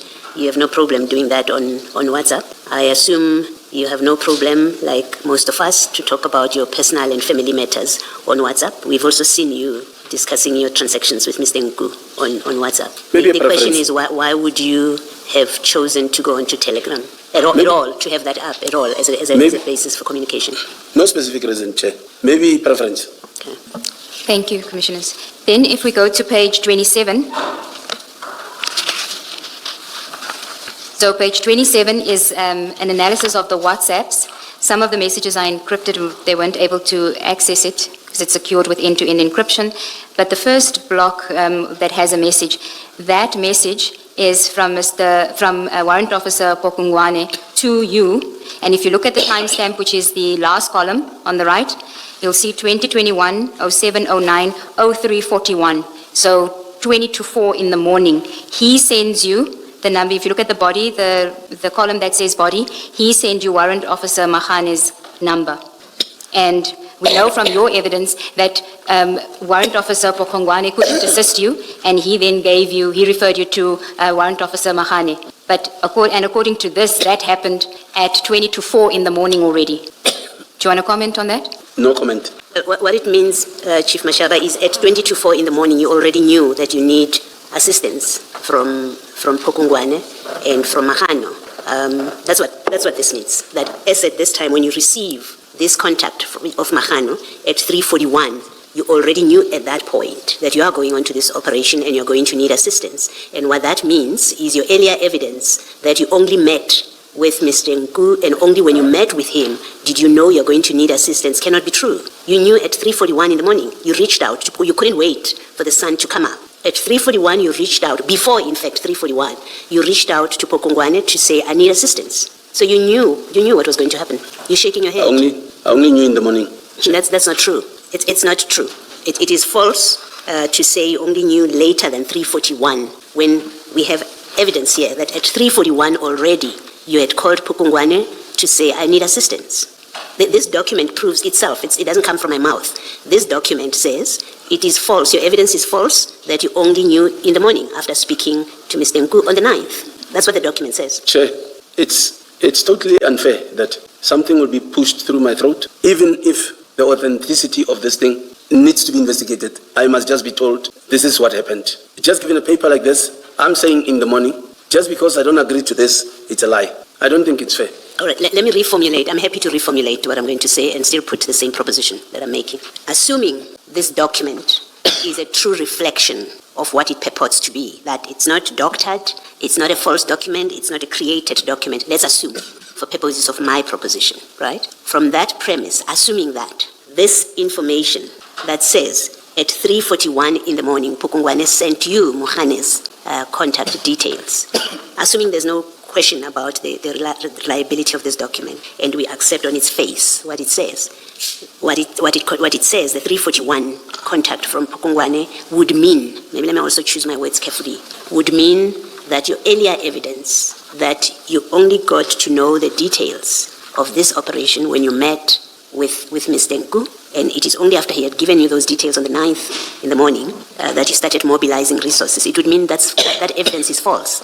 If what is contained in this document, is the truth, the timestamp. Do you understand the proposition I'm making to you? I don't even want to attempt to say it might be, because really, I really feel things are being pushed to me, and I must just be forced to agree. Whereas I'm saying, and whatever I'm saying here, it's a true reflection of what happened. But now if I'm being proven wrong and I agree to it, I don't think it is fair. And I'm pushed again I'm forced actually to agree. And if I don't agree, I'm lying. Okay. Chief, I think you do understand very well what this engagement is. Yeah, I think you do. Just observing you in the last 2 days, I know you have a full understanding of what this engagement is about, including when I say to you, for purposes of our engagement, let's assume this page is a true reflection of what is contained. You fully understand what that means for purposes of engagement. But I'm going to move on and actually make the statement to you, because you refuse to engage with my suggestion that let's make an assumption and then about the contents of this. the truthfulness of it, and then let's see if we can get the kind of comment that I'm asking. But you're refusing to do that because you feel you're being forced. And I've said to you, I don't believe that's how you feel about it. I feel... No, let me finish. I'm going to make my statement. An analyst will come and testify and confirm that the document at page 27 is an accurate, a credible and reliable extraction of communication that relates to you and Warrant Officer Pukungwane. We will have an analyst who will confirm the authenticity of this. And from that premise, I'm saying to you, what this document shows, is that your earlier evidence about when you met with Mr. Nku and first became aware of what the operation was going to be about, when you mobilized resources, the timing of it. This proves that evidence of yours is false. And that's a statement I'm making to you, that this document proves that you were untruthful, and you continue to be untruthful about your engagement with Mr. Nku on the day when you went and operationalized his information. That's a statement I'm putting to you. You can comment if you want, and if you don't want to, we will proceed. I'll have to comment and start by saying I totally disagree, because it is interpreted wrongly. It is interpreted wrongly. For an example, I was listening to the news this morning that Chief Mashaba, what is it exactly saying? Chief Mashaba agreed that he's been funded by a civilian. But still, on the clip, Commissioner Baloy says Mashaba is going to be charged because of criminally charged or prosecuted. But still, I am heard saying no comment. So at no stage did I say yes. Okay, all right. I've put to you my statement. What you're saying has nothing to do with what I've put to you. I'm going to move on. Thanks, Ms. Segeels. Thank you. I just want to clarify one issue. Are you disputing the WhatsApps that you sent that is reflected on page 27, or are you also disputing the telegram on page 26 that the telegrams were sent at the night before from Mr. Nku to you? I'm refusing the times. Even the telegram times on page 26? Yes. Okay. Because the authenticity of this also needs to be verified. Again, even the analysts, I know there must be a certificate for this. So I wouldn't just agree to something that is contrary to what I'm saying, and then I'll be labeled a liar. No one is saying you're a liar. You're entitled to do that because that evidence hasn't yet been verified. That is why we are saying to you that is what will be presented. We're giving you an opportunity. That's why I want to clarify the difference between page 26 and 27, because page 26 relates to messages between you and Mr. Nku on Telegram. So I'm asking, do you dispute the times there as well? That he sent his communication to you on the 8th of July, the location and we need to go here and before 6:30. Can I say something? Yes, you can. Things that I say I don't remember, I don't recall, this, that. We don't pass. Yesterday, there's one question, I think we were on that question for almost an hour. Just because you want me to agree, and you are forcing me to agree. If I don't agree, I'm lying. If it's the other way around, I'm not helpful to the commission. I don't know what to do. I want to do my best to work with the commission. Can we just take it step by step? I'm asking you on page 26, which is the telegram conversation. Do you dispute that those messages were sent to you on the 8th of July 2021? I dispute. Okay. And when do you say you received them? Do you accept that you received the messages? I don't even remember using. All along, I thought, or I'm thinking, we used WhatsApp. And the times I'm saying in the morning, I think I'm telling the truth. So I'm saying in the morning, you give me a piece of paper to say it's not in the morning, it's this time. Again, forced to agree. Sorry, Chief. I'm only talking about page 26. You have an issue with 27. I'm not going to go back to 27. I'm talking about page 26. Insofar as the page 26, that Mr. Nku sent you the location at 10:25 the evening of the 8th of July. Are you disputing that he sent it to you via telegram at that time? I'm saying I got location. Okay. How did you get it? Did you get it? He sent you the location. How do you say you got it? Telegram or WhatsApp? Now that you're bringing telegram, I can't remember. We use telegram or WhatsApp. I can't remember now. Because you're now saying to me, you didn't use WhatsApp, you used a telegram. Then I don't know which is which now. Okay. And so when he, on your version, calls you on the 9th at around 5 o'clock to say, meet me, he sends you the location while you're on your way there. Would he have also then said to you before 6:30? You see the last message there on page 26 where he says, we need to go here, and then the next message before 6:30. When would he have sent that to you, according to you? All I know is the location I got in the morning on the 9th. That's the only one you're willing to say that you received, but Yes. only on the 9th. These other messages where he says, we need to go here, you didn't receive them. No. And before 6:30, you didn't receive those. Yeah, I didn't. Okay, let's move on then. Now, Sorry, did you deal with 28? Maybe I missed it, so it may be I was thinking that Commissioner Khumalo, because he is disputing it and we 27. haven't, Then there's it's no the same, need to deal 28 with is the 28. same, We'll rather just leave it until we get the verification. Can we go to the WhatsApp bundle again? Just want to deal with one more WhatsApp before we go to your statement. Sorry, Advocate Segeels, you've been overruled by the commissioners, so you must deal with page 28. Chief, what page 28 shows, and I've taken note of your reservations about these documents, what page 28 shows is that you were communicating with Warrant Officer Makhano at around 4 a.m. on the morning of 9 July 2021. So you could not have been in communication with him after the 5 o'clock phone call or after 7 o'clock. You were in communication with him. If you look at the timestamp on the extreme right of that table, just below the dark blue column, it says 9 July 2021, 4:40 a.m. And you sent him coordinates to Yellow Jersey Logistics around that time. That's what this extraction shows, this report. Do you also dispute that you sent him, or you spoke to him rather, before 5 a.m. that day, and you sent him location before 5 a.m. that day? I got a call around 5 o'clock. No, I'm not talking about the call. This is now communication between you and Warrant Officer Makhano. That communication happens around 4:40 a.m. on the 9th of July 21. I spoke to Makhane after 5 o'clock. So then you dispute what this document shows. I dispute because I'm saying only after 5 I got the number. What of this Makhane. document show, Chief Mashaba, is that you did not sleep that night of the 8th of July 2021, leading to the 29th operation. You did not sleep. I slept, Commissioner. Ms. Ncube, what does the UTC mean there in terms of time? Yes. I know with the previous witness, and it was a different set of messages, we had to do the subtracting and the adding of Yes. 2 hours and so. Commissioner Baloyi, that is why, insofar as the telegram is concerned, we need to verify whether, because telegram is correct, but we need to verify the WhatsApp. That's why I said until it's been verified, we won't deal with that page, page 28. So I will come back on that to the Commission on it. You'll see on page 26, Telegram also uses the UTC, and it's the same on WhatsApp, but we're not sure whether with the WhatsApp if there's a difference between the two times. So that's what we need to just clarify, in fairness to the witness. That's why I didn't want to deal with page 28 as well, until we've clarified. The point applies to 27 as well. It may potentially still apply to 27, but there may be a difference because of what is sent, as opposed to a message versus a location. So that's what we need to clarify. The location may be the correct if it's sent that time, but if it's a message, there may be a difference in time. That's what we want to clarify. That's why I didn't want to deal with page 28 yet with the witness, because that has 2 messages. Chief Mashaba, just in case you did not understand the engagement between the evidence leaders and the commissioners, the question I asked you about page 28 and the times, for now it's fair to withdraw it, and your answer to it, to withdraw it in its entirety, because that time that you see on page 28 must still be verified. It may be that what you see as 4:40 a.m. is in fact 6:40 a.m. So that must still be verified. And to be fair to you, until the analyst confirms the actual time, I must withdraw the question so that you won't be held to the answer that you gave. Okay. You understand Okay, that? Commissioner. And in my view, that also applies to page 27 as well. And that's because of the different time zones. You are aware of that, eh? Yes, I'm time aware. zones and all, yeah. So we won't hold you to your responses with regard to the times on these pages, nor will the commissioners and indeed the evidence leaders be insistent on the times appearing here, because in terms of South African time, there may be differences. So for now, we'll forget the times until the verification process that Ms. Segeels-Ncube is referring to has been undertaken. Thank you, Chair. Can I just check something?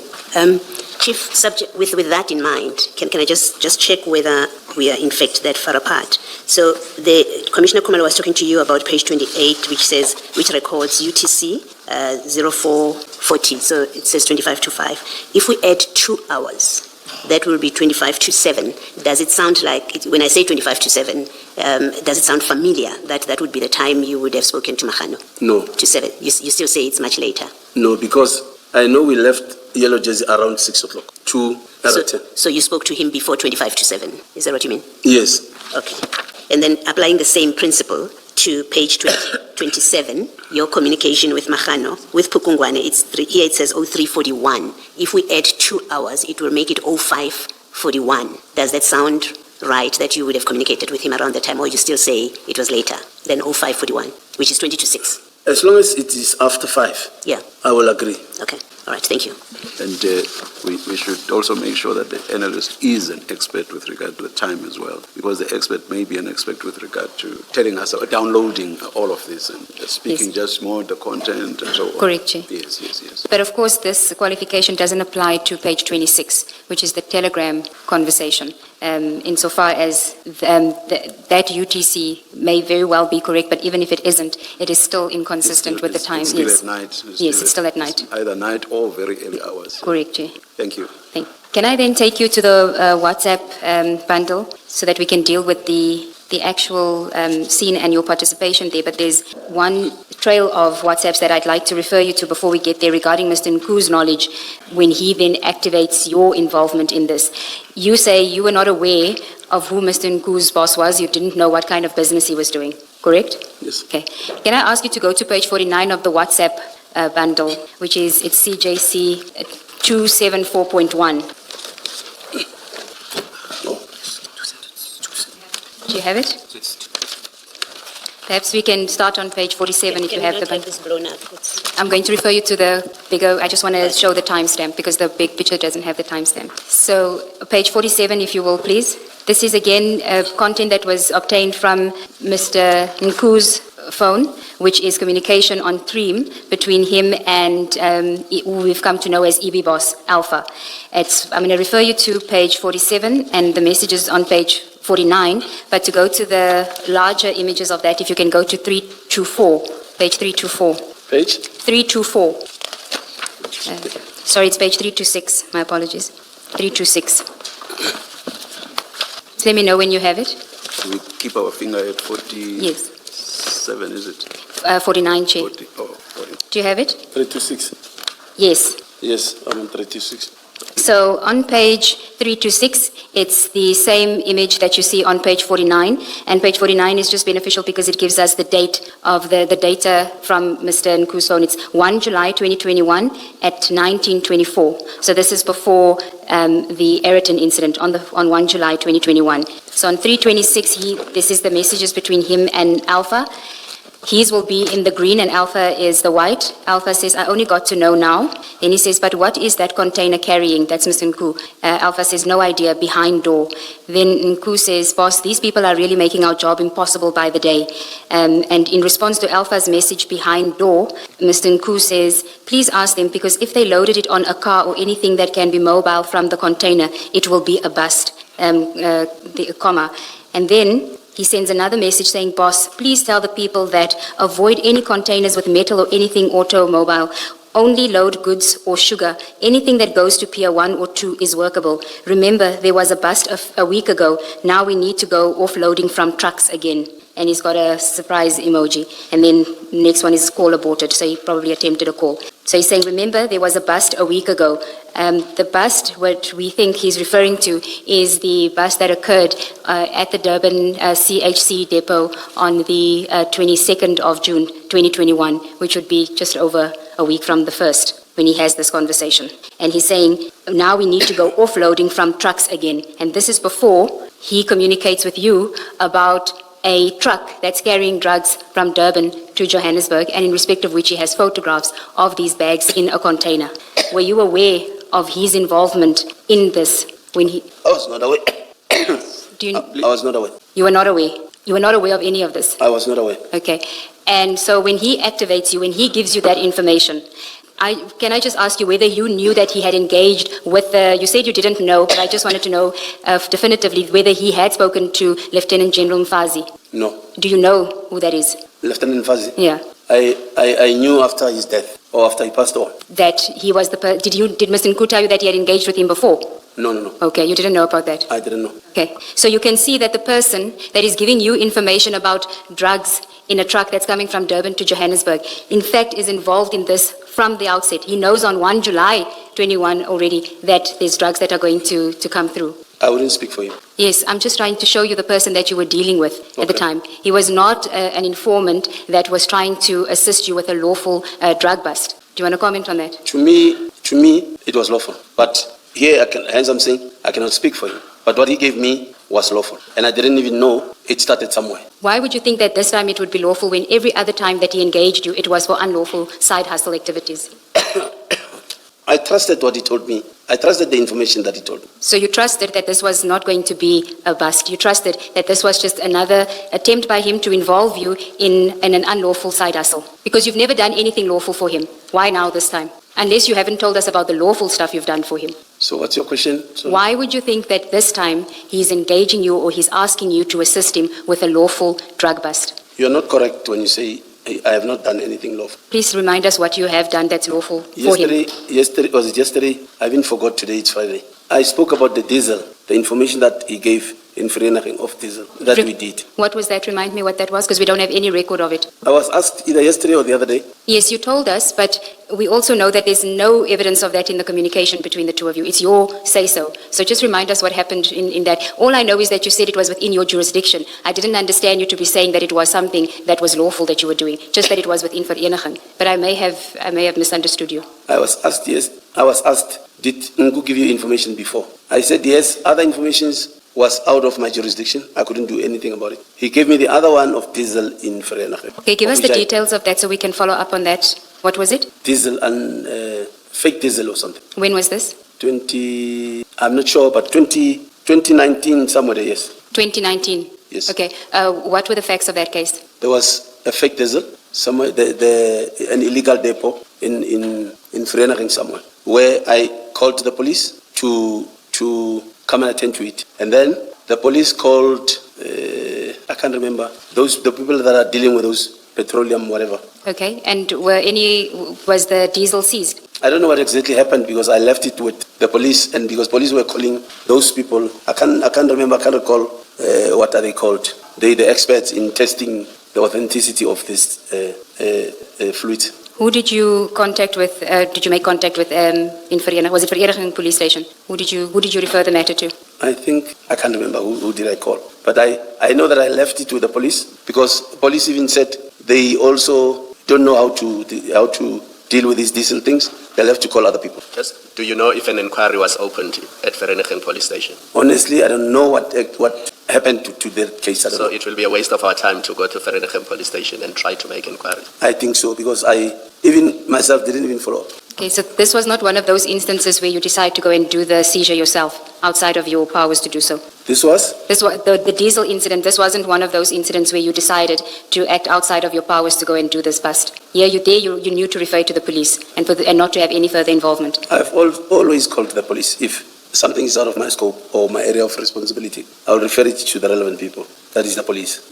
Unless it's a side hustle. We know from the evidence, and I ask this just to clarify, from yesterday's evidence, which involved Gauza in them at the airport, that's a side hustle. You don't call the police for something like that. I'm just clarifying, that's all. Can I please not comment on that? Why can't you comment? You say you always call the police. That's what you say, remember? Yeah, just a second ago, you said I always call the police when it is out of my jurisdiction. That's what you said. And I'm saying, but that's not always the case. You have operations such as the airport operation, which you did, which we discussed yesterday, which is outside of your jurisdiction. You did not call the police. So your answer saying I always call the police must be qualified. That's really the point I'm saying. You still don't want to comment? Can I please not comment? Okay, thank you.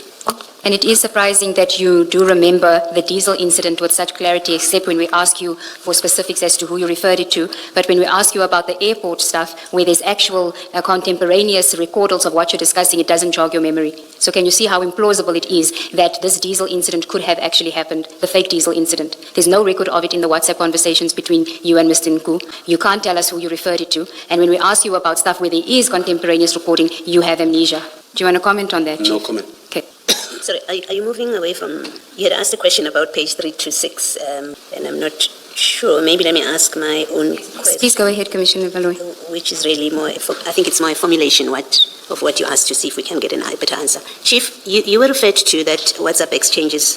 Is it WhatsApp? No, Threema exchanges at page 326. And this is between Alpha and Mr. Nku, where they are quite obviously, just from the text, when you read the text, they are talking about how drugs should be transported, with Mr. Nku suggesting, please ask your people if they loaded it on a car or anything that can be mobile from the container, it will be a bust. And then he says, avoid any containers with metal or anything automobile, only load goods or sugar, anything that goes to Pier 1 or 2 is workable. That text, and I think Ms. Segeels has indicated that this is supposed to have been on the 1st of July 2021. What I'm wanting to check with you, and I think this is what she was trying to get you to comment on, that according to this page 326, it conveys, you may not have known it, and for purposes of my question, I'm not saying you knew this, which I'm going to ask, that according to this page 326, it is clear, or it conveys, that Mr. Nku was engaging or arranging in the trafficking or the movement of drugs from wherever, and they land at the port, and they are going to come out of the port. Pier 1, Pier 2 is preferable.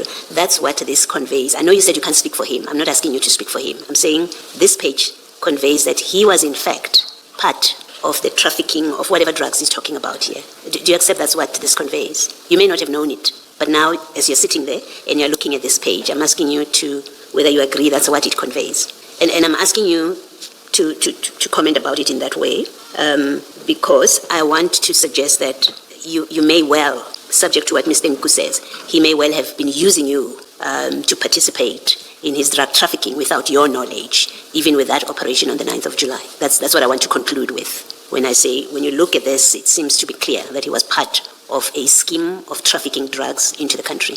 And it's very benevolent of Commissioner Baloyi to say this was without your knowledge. But please respond. even with the may have been, please respond to the question. Can I please not respond for things that were? Can we please reserve this for him? No, we will certainly ask him. You can be sure about that. He's coming.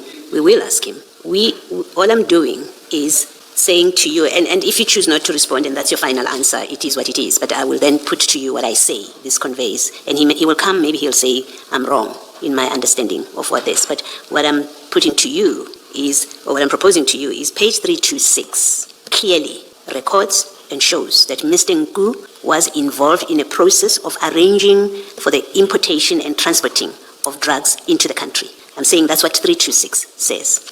I've heard, and that's what will be discussed with him, but you say you don't want to comment. That's your last word. Thank you. I accept that. Thank you, Mr. Gill. No comment. But for your benefit, the relevance of what Commissioner Baloyi is asking is, if you say he was merely an informer, that's at odds with what Commissioner Baloyi has just drawn to your attention now. Do you follow that? I'm afraid, Commissioners, I don't want to fall in the trap of agreeing or disagreeing, and then he comes here and says something else. At face value, if we look at this at face value, regardless of where the truth may lie, but if we look at this at face value, that's what it points to, correct? No, I don't agree to that. Okay, all right, thank you. Do you not even have an opinion of looking at it now? What does it look like? I don't want to speak for him, but this is No, him. You speak for yourself. You look at a document and you read it and you say, I don't know the full facts, but looking at it is what it looks like to me. And that may well be wrong because it's an opinion, it's not a fact. But you are able to read something or to see something and form a view one way or another. You won't be held to that view because you are not a party to these conversations. It's not you communicating. But you can look at a conversation and say, this is what it looks like. Or you can say, I can see what it looks like, but I choose not to say anything. I don't even want to attempt to say anything. But you can see what it looks like. I don't want to. You don't even want to see. I choose not to see. Let's adjourn and resume at 2 p.m. Your devices are quiet. Thank you. Yes, Ms. Thank you, Segeels-Ncube.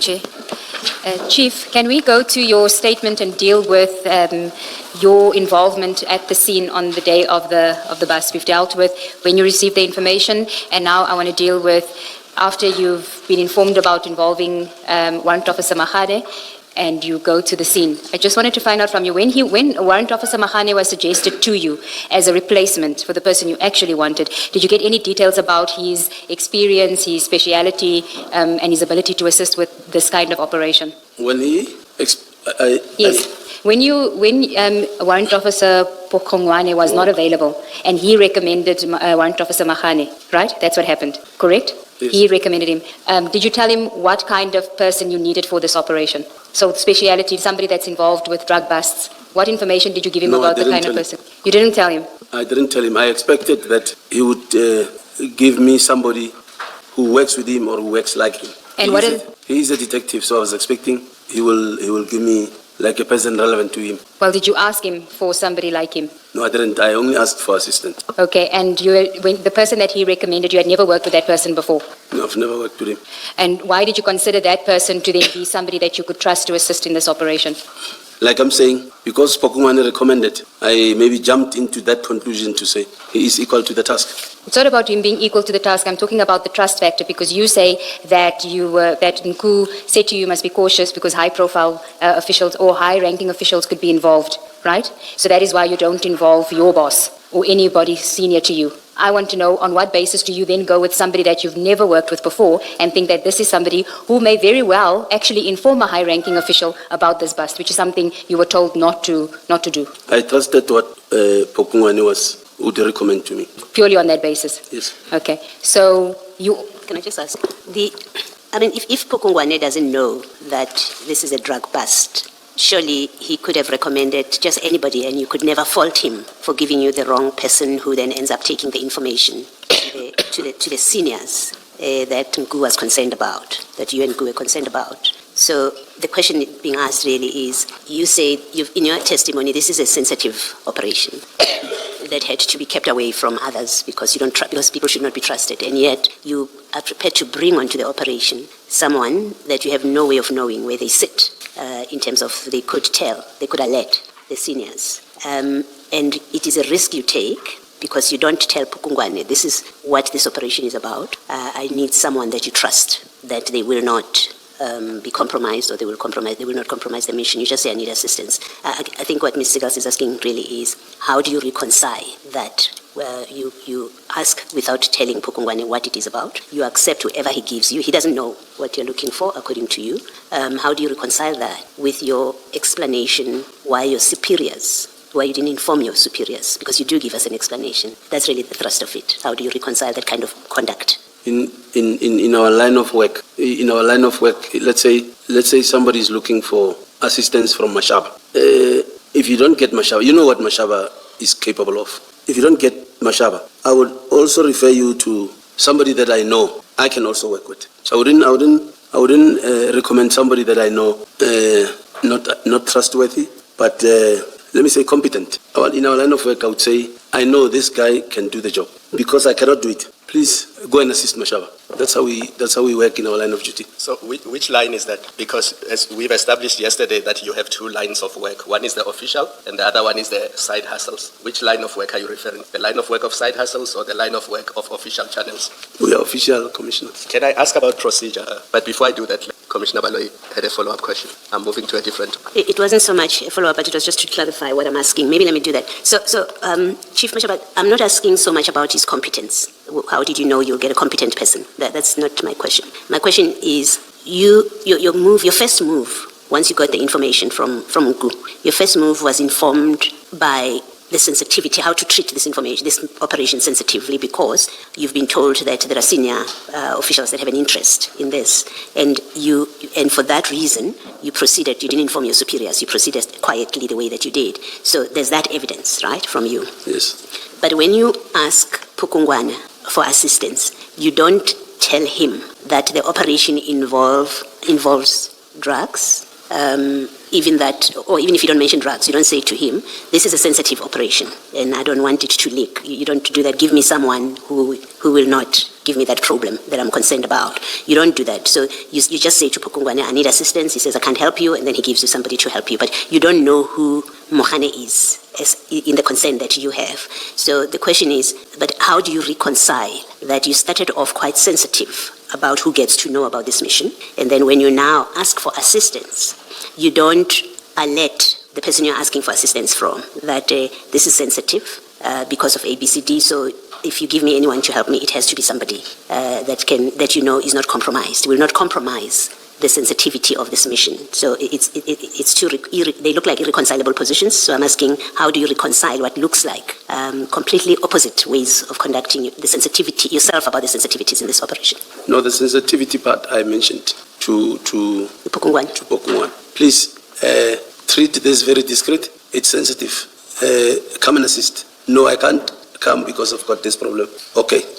Obviously, when I tell him that, I'm expecting that whoever that he will send, he will also relay the message. The same message I said to him, I related to him. And did he know that you need someone that is up to the task of a drug bust? From how you discussed with Pukungwane, did he know that's what you're looking for? Because my understanding so far is that from the evidence of others, is not everybody is familiar with different kinds of work that you do. So, for example, within the SAPS itself, not everybody is familiar with drug busts.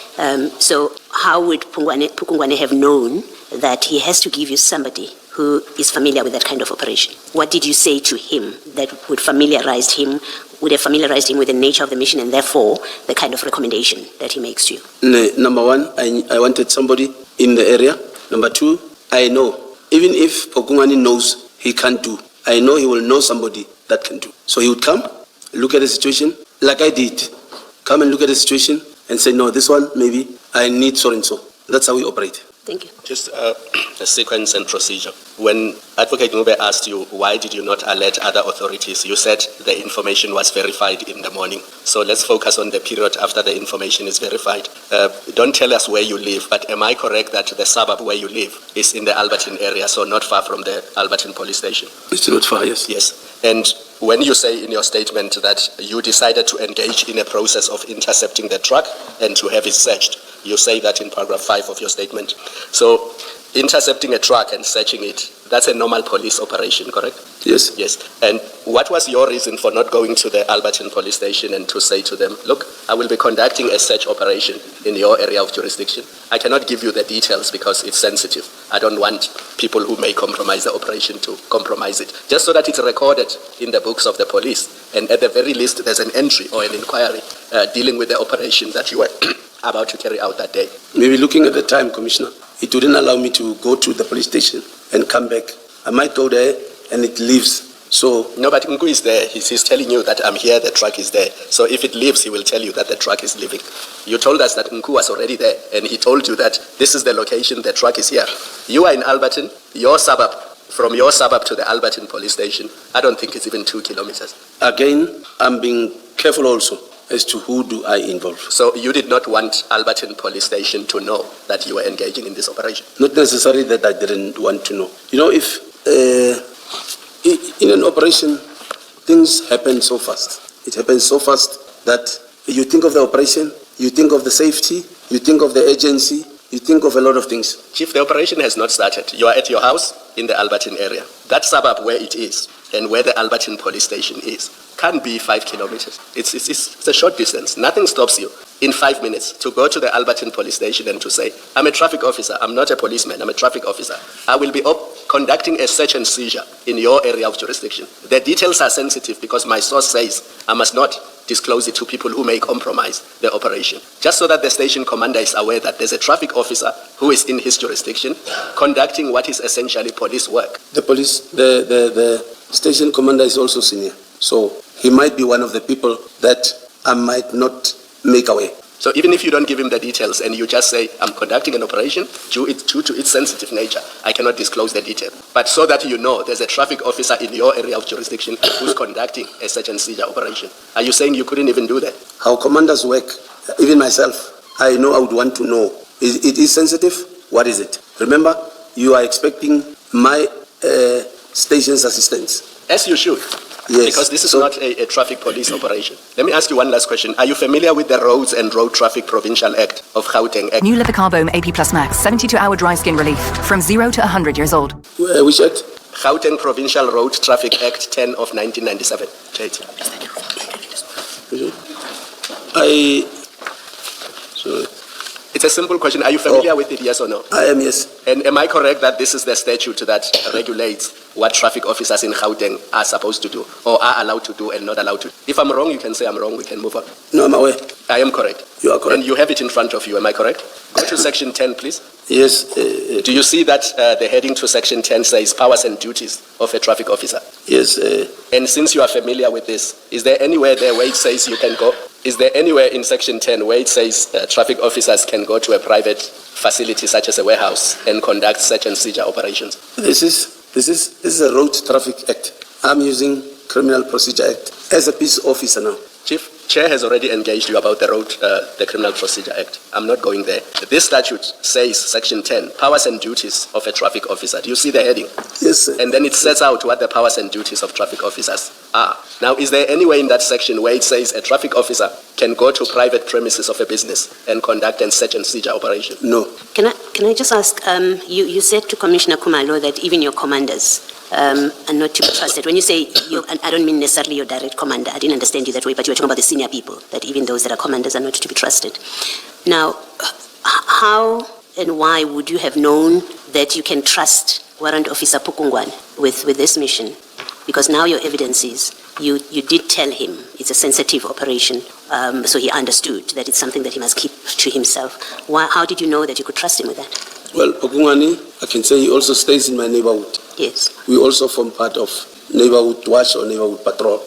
So I know him more than others. And I have worked with him officially also. You've done other operations with him? Yes. Okay. And were they the kind of operations that, and you can give us what those operations are they the kind of operations where sensitivity of information, not to be disclosed to superiors, not just generally, but not to be disclosed to superiors was an issue in those operations? Did he have the same suspicion, or does he, and we will ask him if we have to, does he have the same suspicion of superiors that you have, that you would trust him, that if it is something, a mission or an operation about which superiors should not know, he would oblige? Well, that I don't know. Yeah, then that begs my question. If you have not had past dealings with him in these kind of circumstances, comparable circumstances, if you have not had past dealings with him, how would you have known that you can trust him not to alert superiors that Chief Mashaba is involved in a secret operation that superiors shouldn't know about? How do you know he was trustworthy? A person that when I say in my neighborhood, it would mean I would know him more than others that are not staying around with us. I will, as a colleague, as somebody that we always work together or visit, we get to know one another. You get to be comfortable with one another. Okay. That's how you build even a trust. Okay, so from what you're saying, Pukungwane is not an arm's length relationship that you have with him. It's someone that you know fairly closely and you've dealt with him. Yes. Okay. Now, how would have Pukungwane known that he has to give you a police officer who can keep things secret? Did you ask him? Did you say, I need you to give me someone who will keep this mission quiet? Like I'm saying, when I say to him, it is sensitive. I know he would treat it as such, and he would also prefer somebody that would do the same. Okay, that will keep it quiet. That would do the same, yes. Thank you. I just want to make sure that you are not going back on what you said yesterday, because when Commissioner Khumalo is engaging you on the act that stipulates your powers and functions, you say, I use the Criminal Procedure Act. Maybe I should ask you this. What exactly in the Criminal Procedure Act do you use? Well, it gives us the power and authority to, let me say, almost act similar or exactly powers that the police has. By saying what? I can hear, Commissioner. By providing what exactly? By giving you powers, you can... Okay, relate that to what you did in this instance. You can stop, okay, you can search, you can seizure, you can arrest, you can... But is that not within the powers that you have? You have specified powers which Commissioner Khumalo referred you to, and you agreed that those are indeed the powers that you have in terms of that act. So I would imagine that in certain instances, but in relation to those powers, you may have to arrest, you may have to search and seize, but in relation to those powers. Because if you can now search and seize in respect of matters you have no powers over, it makes nonsense. That would make nonsense of the powers that are stipulated as being the powers that you have. It would basically mean that you have any powers that you believe you have. I don't get you. Why would the act that Commissioner Khumalo referred you to stipulate powers if you can basically act outside of your powers? Because that's what I understand you to be saying. You are basically saying just because the Criminal Procedure Act provides for searches and seizures, you can then search and seize even in respect of matters you have no powers over. Okay, let me talk about giving you powers now. Or let me ask the question this way. Are you by referring to the Criminal Procedure Act, are you suggesting that the Criminal Procedure Act gives you the power to search and seize in respect of offences that fall outside of the powers your power stipulated in the Act that Commissioner Khumalo referred to. Yes, that's what I correct. So you are saying the Criminal Procedure Act adds to the powers that are stipulated in the Act. Because these ones limit me as a law enforcement official. I will suggest to you that all that the Criminal Procedure Act does is to say, this is how you arrest. It is under ABCD circumstances that you are able to search and seize. But that must be read within the powers that you otherwise have. You cannot go outside of those powers. But if you must arrest, then you may arrest according to the Criminal Procedure Act. But arresting in respect of offenses that you have powers over, in accordance with the Act, you then use the Criminal Procedure Act. Also, you search and seize, but in respect of the offenses specified in the Act. That is how you should read the Criminal Procedure Act. You cannot suddenly, just because there's a Criminal Procedure Act, move outside of the powers that you have. It cannot be, because it would then make nonsense of the powers that have specifically been provided for. I hope you won't again say you don't understand me. Well, when we're talking law, I take the cue from you. Do you accept what I'm saying? Do you accept what I'm saying? You know it better. You're an expert compared to. Do you accept what I'm saying? I accept. Thank you. Thank you, Chair. Chief, can I just understand what was your concern about being cautious about involving high-ranking officials in this operation? What was the concern if you involved them? The concern most of the time from seniors is interferences most of the time. Okay, but here you were given a specific, a specific request was made by Mr. Nku to you when he told you about this, when he gave you the tip-off. He said that you must be cautious about high-ranking officials. Was the concern that the high-ranking officials would interfere in the seizure, or was the concern that they would take over? What was the issue? The issue was, like if you involve somebody that's got an interest in whatever operation you want to engage yourself in, obviously you will get a sabotage or you'll get discouraged as to, no, leave that one. Okay, you mean if they have an unlawful interest in it, so if they want to compromise the seizure, the operation? Yes. Okay, so once you then once you open we'll get to the procedure that you followed. Once you open the truck and you find the drugs, you've now secured the drugs. Why don't you involve DPCI then? Why don't you call them then? Because if it's a legitimate operation that you're undertaking, then that fear or that risk is gone. They can't now do anything about it because the drugs have been secured. Why don't you involve them then? DPCI most specifically are the ones that we know they are more captured. They are worse than a normal police, because we know they are captured. Okay, even if you have that knowledge, they're not all captured, but even if you have that knowledge, once you find the drugs, you are there, you are witness. The people from Scania, they are witnesses. So the drugs can't be taken at that point. You can still be there at the scene. They can be. What is the concern then? I don't understand. Because if your concern was that they would interfere with the operation and compromise the bust, once the drugs have been found, that is gone. If, of course, your intention is for this to be a legitimate operation, you actually do want to seize the drugs. In actual fact, once I have involved the police, I wouldn't want to, I would now start playing a supporting role. I leave it to the police and I give it, they know what to do. But you didn't do that. You had Makhane there, but you wanted to arrest Ms. Wenzel. Remember we were two there, myself and Makhane. Yes. Like the other day, I don't remember, was it Wednesday or yesterday? I said, in the police, you don't command somebody's resources. And in the police, protocol dictates that in a joint operation with the police, protocol dictates that police takes the lead. I will be playing a supporting role. Once I have a supporting role, does not mean I'll be standing there folding my arms. Whatever he does, especially if he concentrates on what we're talking about now, this operation, I become busy with the suspect. Why aren't you calling DPCI or anyone else at that point, because the drugs have been secured? You don't know how to do this operation. Makhane doesn't know how to do it. So it would have been at that point, even if we were to accept that you had legitimate fears about interference, once you're on the scene and you've seen the drugs, then you could have engaged them.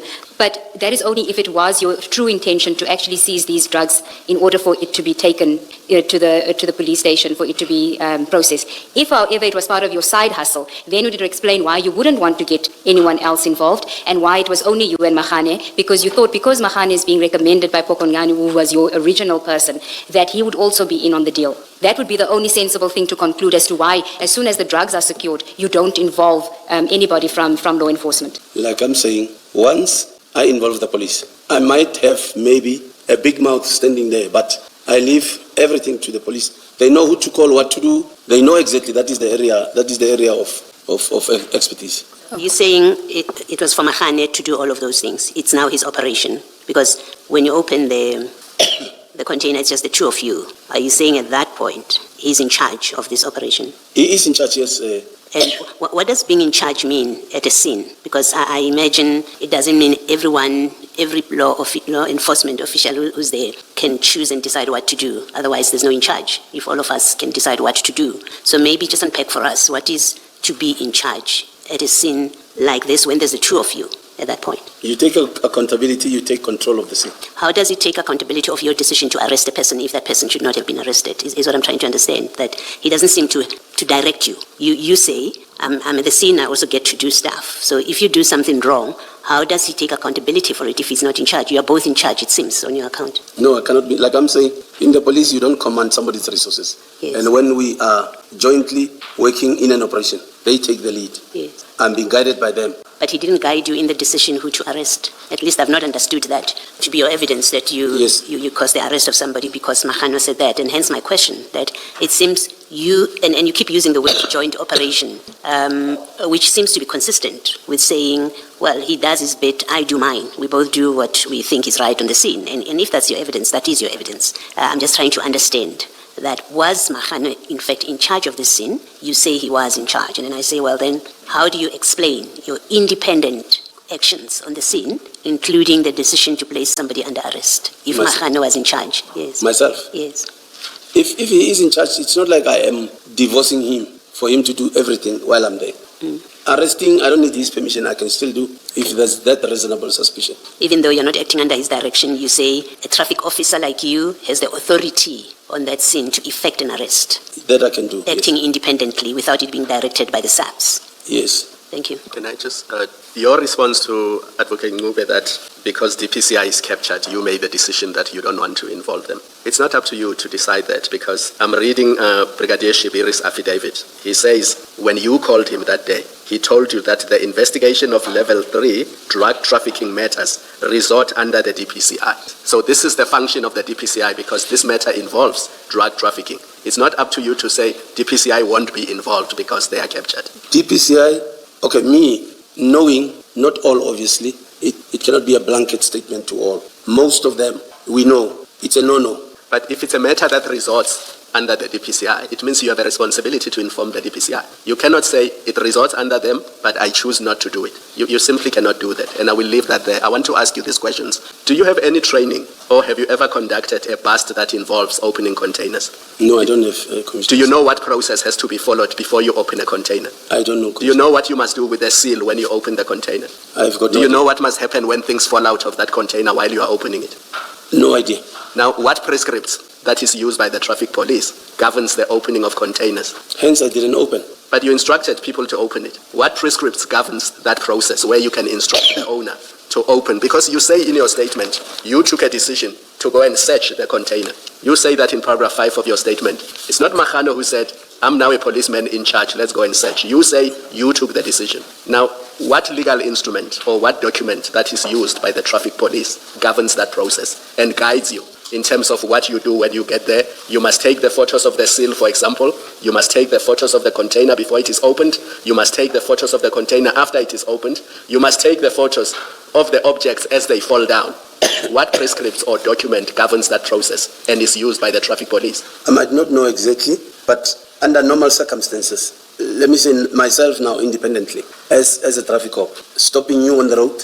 No, I'm not asking about stopping on the road. You went to private premises. You went to somebody's warehouse with the intention to go and search a container that you suspected to be containing drugs. I'm asking about that, not when you stop cars on the road, not when you stop trucks on the road, because there you're performing traffic officer functions. Here you took a decision that you are going to private premises, you're going to search and seize a container. Now, what prescript or what document which is used by traffic police governs what a traffic police officer must do when they undertake that process? Well, I might not know that exactly.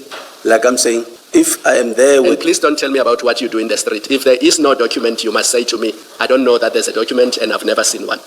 I don't know. And you've never seen such a document? I don't know. Does that not explain why traffic officers should not be doing that? Because if you could do that, you would receive training on how to do that. Is that not so? Well, because now there's MOUs signed with. I'm not asking about now, Chief. I'm asking about in 2021. So if there's an MOU signed in 2024, it is irrelevant to our discussion. 9 July 2021 was when you conducted this operation. So let's focus on that. So what's the question, Commissioner? No, you heard the question and you chose to tell me about the MOU. Must I repeat the question for you? Please do. Thank you.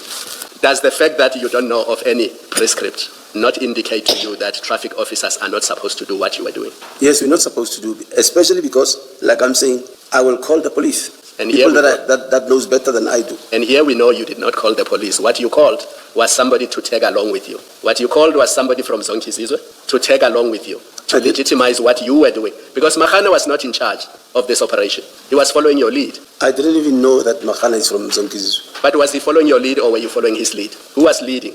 He was leading. But how would he lead if he doesn't know what is going on? You called him to come and assist you. Well, like I'm saying, obviously, he also informed me that he called Pakula, he called other people. So clearly, it's above him also. That's why he also calls relevant people. Yes, but you did not wait for Pakula to get there before you instructed Scania people to open the container. Pakula, in fact, says he went to Alberton because he was told that once you've collected what you were collecting, you will be taking it to Alberton. He was called from Alberton once there was an issue in Aeroton. And by then, you had already opened the containers, you had already arrested people. Well, we didn't know how long will Pakula take to arrive. No, but he was not coming to Aeroton. Pakula was told to go to Alberton because whatever you were collecting in Aeroton, your plan was to take it to Alberton. We were under the impression that because everything started in Alberton, yes. Not that it's a plan. Yes. Because everything started in Alberton, it will end in Alberton. So you were going to take the bags and take them to Alberton? We were going to end everything in Alberton. You were going to take the bags and take them to Alberton with you? We were going to detain, if need be, and take the cargo to 13 in Alberton. You are going to take the bags, the 27 bags, to the impound in Alberton? To 13 in Alberton, yes. Okay. Can I just check this? Well, maybe let me first preface myself by saying what is clear from your description of your relationship with Pukungwane, what comes out of that is you actually called a friend. You didn't call a SAPS officer because you know this is I happen to know this police officer who's in Alberton. You called a friend. You say you socialized with him. So it was quite a deliberate decision or choice of who you called. That's the first observation from how you've described your relationship with him. My question is not about that. It's about you, when now things were bad on the scene, and in particular you were being placed under arrest, you called, I think you say the first person you called was General Mawela, right? That's at least one of the people that you called. Yes. Why did you call him at that point? Why did you choose to call him and not another police officer? Why did you not call Pompey or Superior? Any other name? Choose any other name. Could have been any other name, but I'm asking specifically, why did you call General Mawela in particular? Because of the harassment and the bullying of Khan, General Khan. But remember, you don't trust all these senior officers. You say they have an interest in this. So I'm interested in your choice of General Mawela because you don't trust all the seniors. Why did you think he won't have an interest in this? Well, because now already the operation is in progress. There is nothing that now there's a need because now there will be no that disturbances or a sabotage for this to be a success. Okay, but that's exactly the point, that when you open the container and the drugs come out and others are watching, the employees of that place, there will not be sabotage. Whoever you call to the scene, there would not be sabotage at that point. So you have to explain again why at that point, once you've opened the container and the drugs fall out, why did you not now mobilize, including General Mawela, that clearly you do have access to him at that time, why you did not mobilize other SAPS, appropriate units of SAPS, DPCI, SANEB, LCRC, as soon as those things dropped, and then you wait there. Because, as you say, at that point, the opportunity for sabotage is lost because the drugs are now in the open. No one can intercept them at this point because it's in full public view. Explain why at that point you do not then mobilize the appropriate SAPS people. I'm under the impression that people that are involved, that I involved, will do the necessary, will know who to call. Yes, they'll know who to call and know who to mobilize. No, but you see, you're the one that called Pukungwane, you're the one that calls Mawela, and so we know you do have access to people that you can mobilize to come to the scene. So my question to you is, and it really flows from an earlier question that you were asked, that you are now at the operation. You're no longer concerned about the drugs being intercepted before they land somewhere. They are in full public view. You don't you don't call others and you say, well, you're under the impression Mr. Mahane, Warrant Officer Mahane will know what to do. But you actually together make a decision to load them onto a van, clearly intending to take them somewhere. You say you were taking them to Alberton. And my question is, well, at that point, why do you not say, Mahane, I see we are making the decision to put them on the van, but in fact we should be calling the SAPS people to come here. Let's do that, because you're making decisions with him. So please don't pretend when it suits that Mahane was in charge and he's the one that does things. We see you arresting people. You tell us, place somebody under arrest. We see you fighting for the scene with General Pan. So you really are an active player at that point, together with Mahane. So answer my question against that context of the facts as they were unfolding. That why do you not, at that point, you and your friend Mahane say to him, we have to call. Now that we are here and it's all down here, it's open, it won't be sabotaged. Let's call the right people to come and deal with this. Why do you not do that? Sometimes, Commissioner, you take long, I end up forgetting. My question is let me summarize it for you. And I don't understand that you don't understand my question, but I'll accept. And I'm not going to give you a background. The drugs fall out. They are in full public view. There are spectators. There's zero risk of sabotage. Why do you not? You say to Mahane, let's call the appropriate subunits to come and deal with this. Instead of putting this thing on the bakkie, instead of putting them on the bakkie, let's call the SAPS people to come and deal with this. The appropriate people. Why don't you do that? Like I'm saying, I left everything to Mahane, and for him to say, I called Pakula. For Pakula, when on his arrival, to say, I called K9. Then I know we are safe now, because they're calling the relevant people. Why do you fight with Khan when he comes there and takes charge? Because there's now SAPS proper. The scene is being managed. Other people are now there. Why are you fighting them? You're saying Mahane has called, the version is not as clean and as clear as you're making it to be about what Mahane did. But you say Mahane has called, Pakula has called, well, somebody has called Khan, somebody has called Sibula, someone has called Kadwa, all of them SAPS officials. Why are you fighting them? You're a traffic officer and that doesn't change. Why are you fighting them about them now taking charge of this scene? Because it's a scene. It's being taken charge of by appropriately qualified people. In fact, you and Mahane are completely inappropriate for this operation. You're not qualified for this operation. Forget their motives, which maybe they do have other motives, but on the scene descends people who are appropriately qualified, which you and Mahane have zero of. Why do you fight when SAPS officials, appropriately qualified, come and take control of the scene? I was not fighting. Khan was fighting us. So you just handed it over to Khan. Is that what you're saying? That you were happy to hand over to Khan, Sibula, Kadwa, and every other person who is not you and Mahane? Are you saying you happily were handing it over to them? No, we're not happy because, we are at work. Number one, regardless of your rank, there has to be, we respect one another. So Khan came, bullied us. Number one, every policeman that comes on the scene, you go straight to the first responders on the scene. That did not happen. Instead, he went to, Scania people. And we all are looking at that. We're saying, I didn't even know him. I knew the name. So when he does that, only when he comes nearer to us, I hear and see people saluting, yes, General, yes, General, yes, General. Then I started maybe becoming, I don't know what's the right word. When he started saying to Mohana, who are you, where are you from? Who's the driver of the buggy? Sit in your car. Then that's when I went to him and I said to him, but why do you, it looks like it's an arrest to Mahane. Why do you do that? He said, no. Who are you? I said, who are you? He said, no, I'm General Khan. I said, okay, I'm Chief Mashaba, Gauteng traffic. Then I think it all started there because I wanted to, because this is bullying now, this is abuse of power. I wanted to take Mahane out of the buggy. But that's exactly my point, that there's now a general on the scene, but we also know there are other people as well from the SAPS on the scene. What is your business in continuing these conversations? Now you have the SAPS proper people, including a general.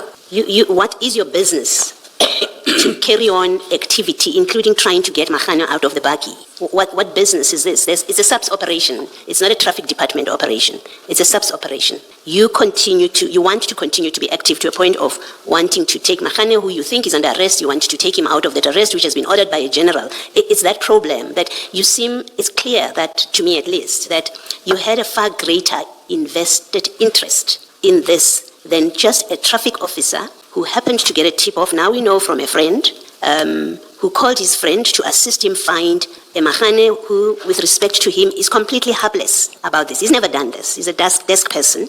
You go with him, you are on the scene, SAPS people arrive. You don't say, I started this, it was my tip-off, but now the SAPS. Of course, we are all law enforcement. Let them do what they need to do. You are so active, you're even fighting, why is Mahane arrested? And I'm suggesting to you that all of that conduct indicates that you had a vested interest other than a law enforcement officer who has found out about drugs and is happy that they are now under the control of the state.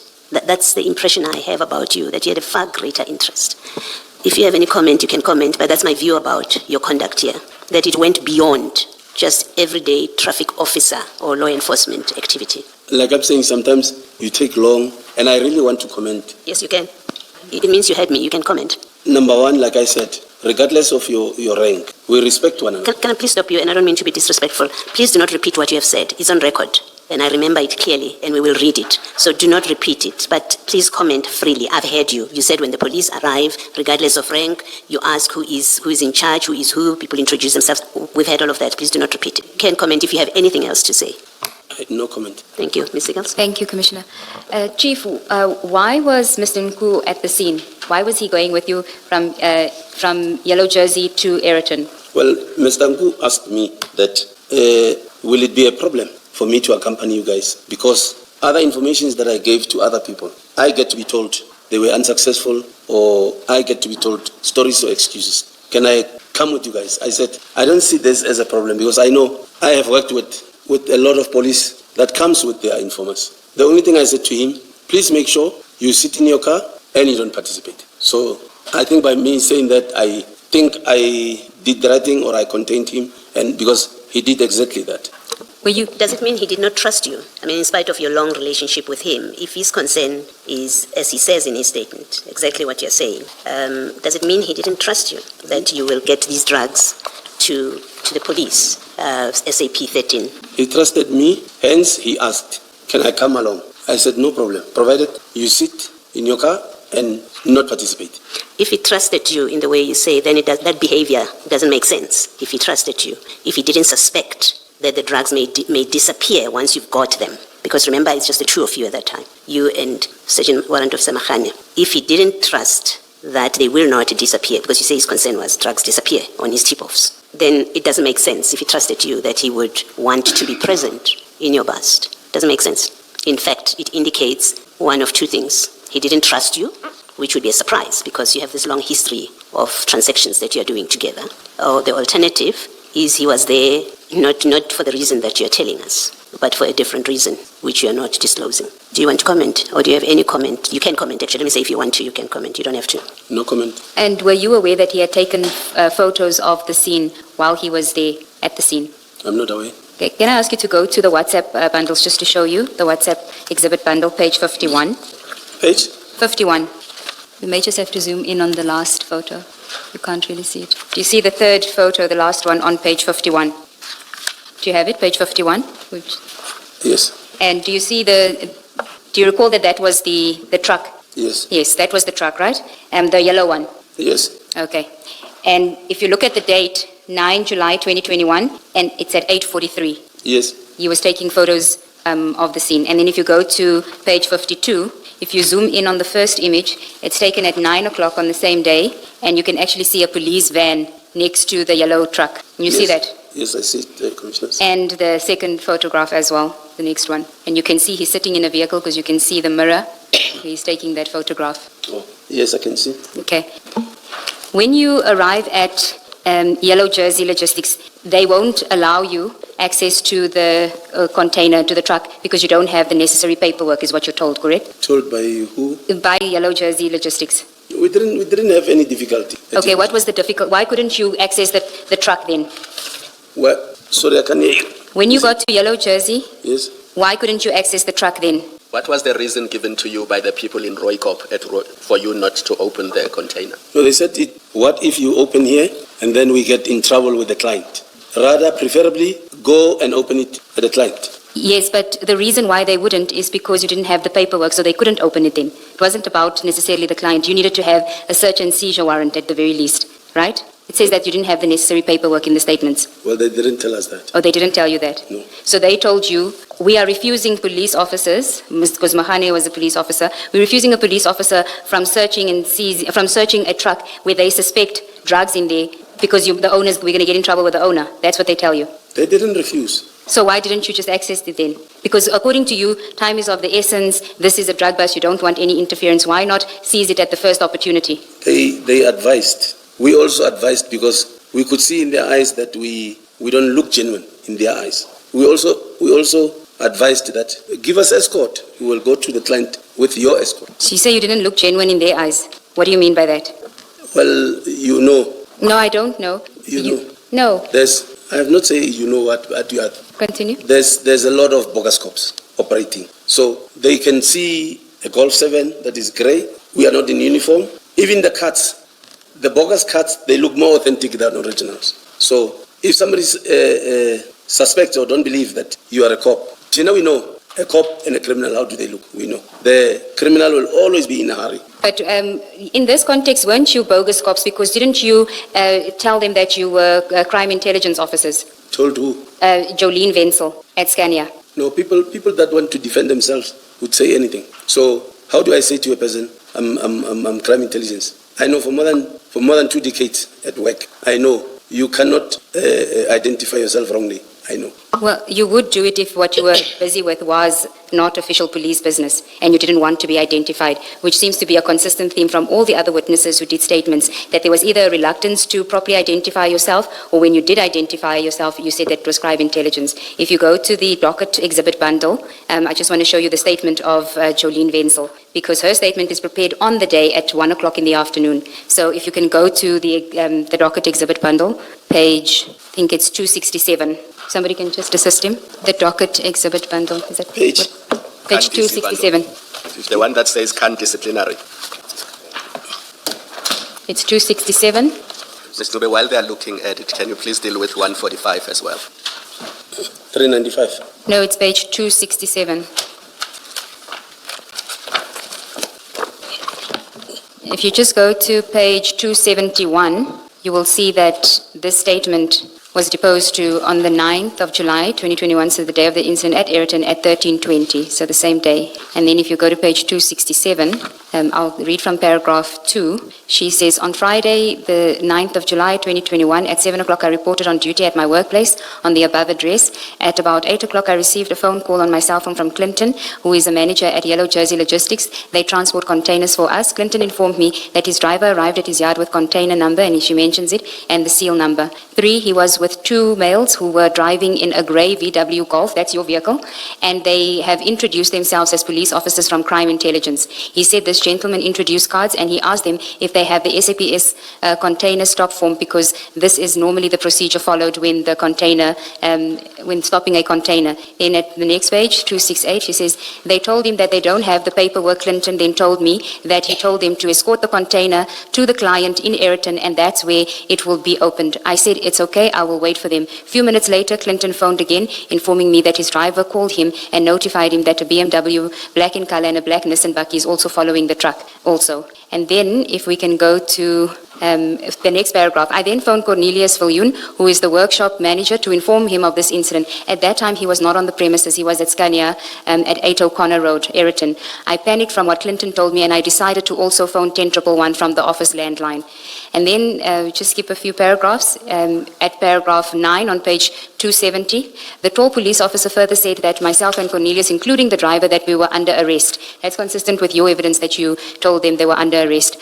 One bag was still stuck in the container between the container wall and cab windscreen. He then instructed for the container to be offloaded with a forklift, which was then did. At this point, the Boysons Police and Scania HSE manager arrived on scene. The tall police officer asked very aggressively, who called the police, because now they are here to interfere with his investigations. Do you see that? Yes, I see. So the indication was that you and Warrant Officer Mahane introduced yourselves as crime intelligence. Do you see that? And you dispute that you did that. I can't do that. Why would she say that? And remember, this is a contemporaneous statement. It's made that day at 1:20 in the morning, in the afternoon. Why would she say that if it's not in fact what you had said to her? I don't know why she said that. That is what was communicated to her, and you were aggressive. You arrested them. You had no basis to arrest them, correct? I had no basis to arrest them for possession. Remember, I place you under arrest until we confirm the cargo. Hence, K9 was on its way. Okay, so then you shouldn't have taken issue with General Khan placing you under arrest, because you were also then in possession of the drugs when he arrived on the scene. I was in possession. Yes, you had given instructions for the drugs to be taken and put onto the bakkie. It's securing exhibit. Yes, but how does he know that you don't have the paperwork when you arrive on the scene? You're not authorized to even conduct this operation. So you are, at that point, there is suspicion. Suspicion from who? From General Khan? Yes, because you are in possession. On the same basis as which you arrested Jolene Wenzel for merely being a manager at Scania and saying that she's being arrested for possession, and the truck driver, that's the same basis. Because you say, until I can verify, I'm going to arrest them. We are at the premises, Scania premises. These things are offloaded or delivered to them. So how do I become? I went there as a law enforcement official. Whatever action, that does not mean I'm in possession. Because I asked, who is receiving these bags? Well, you were there under false pretenses because you created the impression that you were from crime intelligence. They have no reason to lie that you introduced yourself as being from crime intelligence. Well, I don't know why they said that, because I did not say that. Can I raise a different concern in this discussion? That you are at Yellow Jersey. You have information. At this point, you know, because that's what Nku has told you, that there are drugs in that truck. So you know there's narcotics, stuff that shouldn't be there, that breaks the law. How do you take instructions from the Yellow Jersey people not to conduct an operation? Here you are in a lawful operation. Let's assume this is a lawful operation. How do you get told by the people that, according to you, at that point are in possession? Because Yellow Jersey is in possession at that time, because this is on their property. They transported it. Their driver that you later say is in possession, you arrest him for possession, he's in possession, you're at Yellow Jersey. How are you dictated upon not to take action at that point? It's not dictated upon, it's being advised. Because Yellow Jersey manager also didn't know what's inside. No, how do you know? You don't know that. You know there's drugs in there. You know this is a Yellow Jersey truck. You are on Yellow Jersey property. There's a Yellow Jersey driver. Why are you, if this is a lawful operation, why are you not breaking the seal at that point? Opening the container, taking the drugs, and placing the Yellow Jersey people under arrest? Like I'm saying, this might sound easy to you, commissioners, because you have ample time to sit and research and Google or whatever. Me in an operation, I don't have the time. Things happen so fast. No, there's nothing fast here. There's nothing fast. You knew there's a truck. You were called from home and told there's a truck, it's packed. So you had time. You left your house knowing there's a truck that is packed that we are going to open because it has drugs in it. You know that before you arrive on the scene. You had ample opportunity to mobilize resources. But that's not even the discussion I'm having with you, because I think the discussion about why you didn't mobilize resources has been had and it's been exhausted. So that's not what I'm raising with you. There's no agency. You are within secured space. This is somebody's yard that you are in. My question is, you know there are drugs in there, so the law is being broken. You think the driver is in possession, so he's breaking the law. This is a Yellow Jersey truck. I'm saying please explain it in a way that makes sense why you are not operationalizing at that point. You have time. You do. So the answer cannot be, and if you're going to say there was no time, please let me be honest with you, I don't accept it, and I think that's not an honest answer.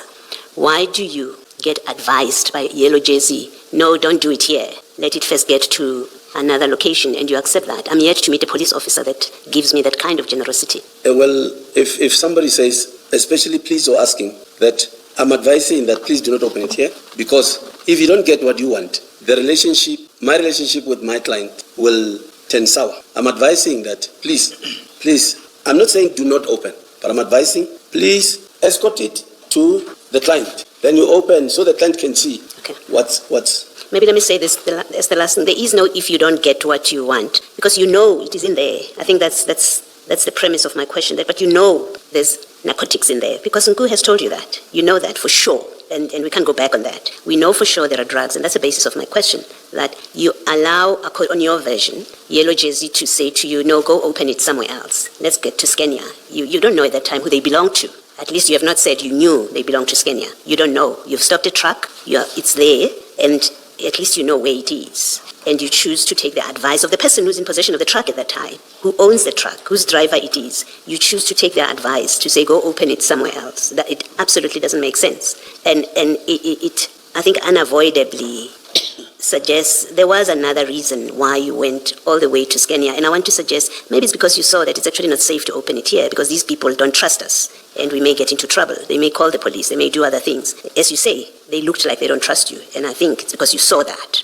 and you thought they will call the police on you. That's why you moved on, and you were hoping that where you are going, you will quickly load these things on the van as you did and leave before there was any interruption. That's what I say it looks like. Thank you. Else? You can comment if you want to. I suspect you're going to say you have no comment. You may comment if you want to, Chief. No, I also thought you were dictating to me, so I wouldn't comment. I could never dictate to you, Chief. I put to you what I say it looks like to me. I may be wrong entirely. I'm putting to you that these facts, because it doesn't make sense that you did not operationalize this at New Jersey. You tell us you acted on advice of people who are suspects themselves. You acted on their advice. Doesn't make sense. And then I say this is what it looks like. It looks like you aborted Yellow Jersey because you saw these people don't trust you. You thought they would call the police on you, and you were hoping at the second location you will be able to take the drugs and do a quick getaway, which I suggest you were doing with the black van. You didn't anticipate it will go down as badly as it did. That's why things happened the way that they did. So you can comment. You can say I'm wrong if in what I'm saying, and then we can move on. I wouldn't even attempt saying you are wrong. I've learned to accept that. I don't think I'll ever make sense to you, Commissioner. Because, thank you. Yes. All right, I've heard you. Thank you. Ms. Segeels. Thank you, Commissioners. Can I just confer with... do you know, Chief, do you know when General Mfazi died? I was told by Nku recently that he died, I think on the 8th of July. 2021. Yes. The day when you get involved in this, by Nku. Yes. Okay, now, we know that Mr. Nku, it was his intention now to, well, from the messages that we showed you on page 326 of that bundle where he speaks about now we have to go back to offloading from the trucks again. Do you recall that? Do you recall that message that I had showed you? Yes. And he tells you again about a truck from Durban to Johannesburg. He involves you in that. You say he was giving you a tip off so that you could execute a legitimate operation. And really, we don't have anyone to confirm that he had previously engaged with General Mfazi because General Mfazi is no more about the same information that he gives you on the 8th of July, 2021. Correct? You with me so far? I'm with you. Okay. You don't tell your boss that you're going to this operation on the 9th of July. In fact, when they engage with, if we can, I'll just read it for you. That is Pompi at page 147 of the state of the bundle.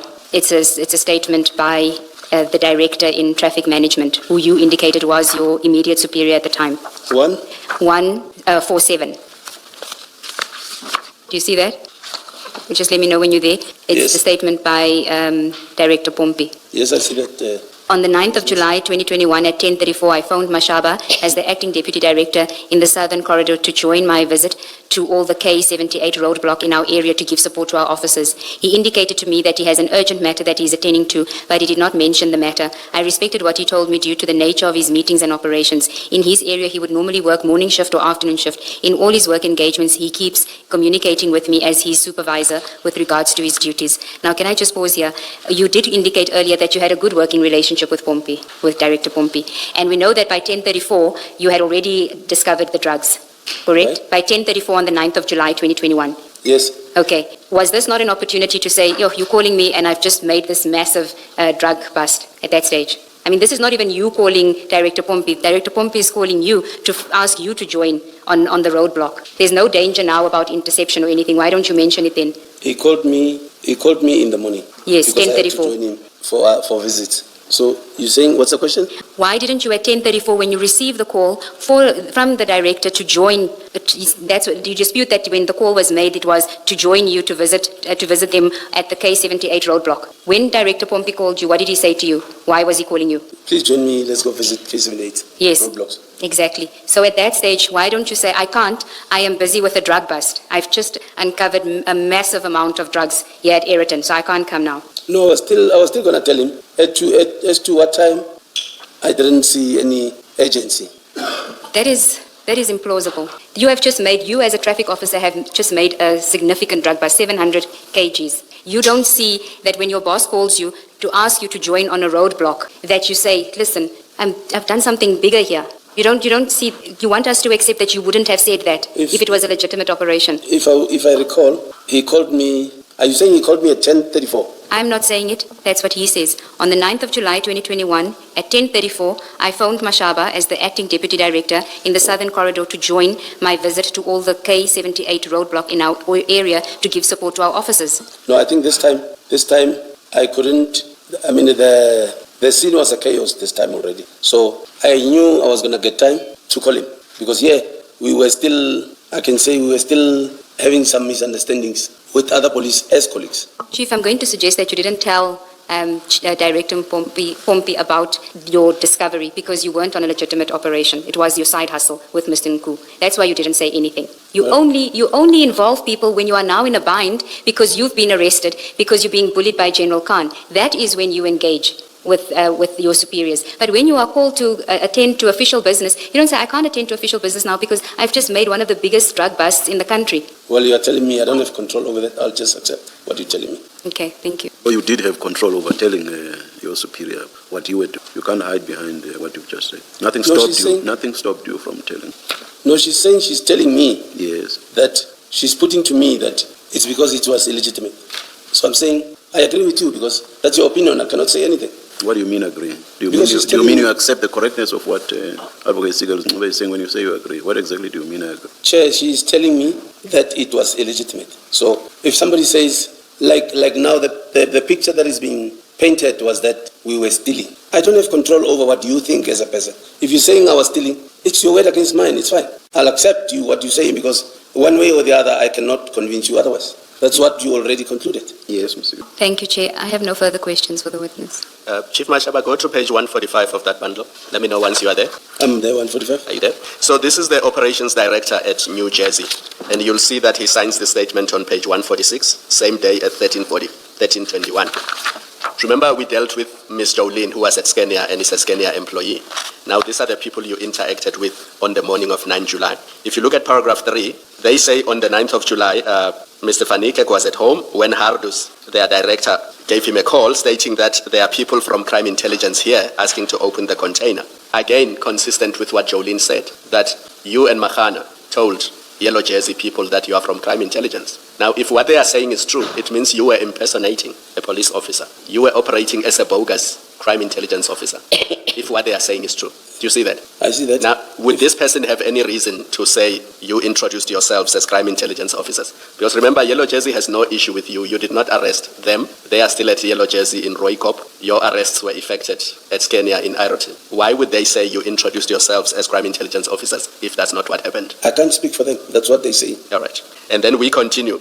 They asked for documentation, and you did not have documentation. And it goes to the question that Advocate Ncube asked you earlier. And it was because you did not have documentation, it's now the unnumbered paragraph 4, that you ended up having to go to Scania. Going back to Commissioner Baloy's point, had you had a search warrant, Yellow Jersey would have had no reason to refuse you to search the container. I want to put to you, commissioners, that ourselves, upon our investigations also, we know people were made to change their statements. On the same day, at 1 o'clock. Were made, as to when, I don't know. All right, but let's leave this statement. Let's go to the head of security now at Scania. It's page 290, Mr. Rickett. Let me know when you are there. Yes, I'm there, Commissioner. Paragraph 3, Mr. Rickett says he's the security manager at Scania. You see that at paragraph 2. Do you see that? Yes, I see it. And then at paragraph 3, he describes the events of the day starting from 8:15 in the morning. And he explains how the two of you were aggressive and you did not want to identify yourselves and you sounded suspicious, and that's why they called the Mbuyiseli police. So if you look at the last two sentences of paragraph 3 on page 290, do you see that? I see that. So they say the reason for calling Mbuyiseli police was because you did not want to identify yourselves, you were aggressive, and you were behaving in a suspicious manner. Commissioners, I become happy when you talk about the scene, because we also advised Sebola that please get the video footage so that at least the questions about the scene will answer itself, because every answer will be on the footage. Okay. And Pakula mentioned that nobody entertained it. Chief, I think. Chief, please pause there. Sebola is not there yet. Pakula is not there yet. What the account that is being given is what happened when the three of you, including Nku, arrived there.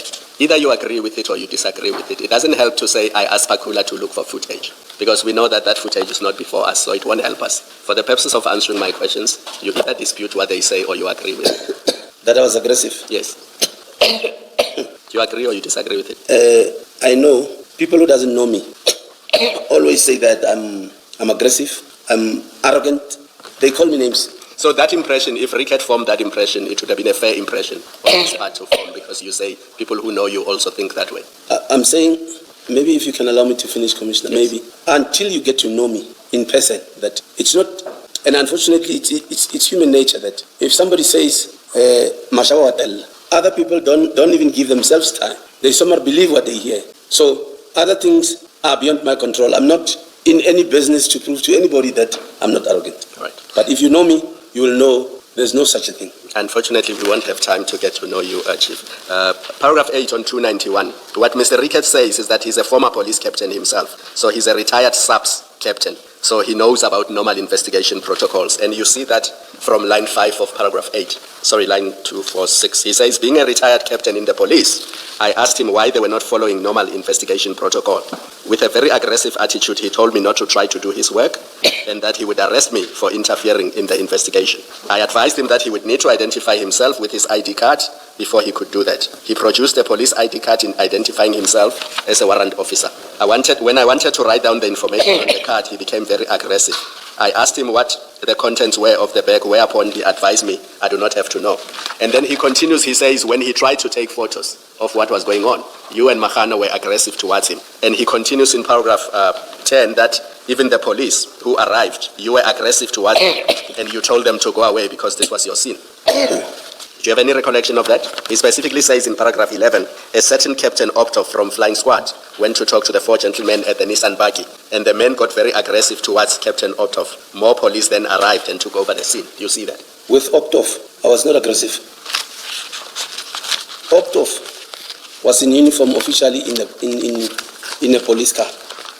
So obviously, when Boysens reports back to control, all patrol cars on duty would hear the report. So we knew for a fact he is coming there knowing what's happening, because he must have heard the report from Boysens guys. But when he got there, he didn't even start with coming to us.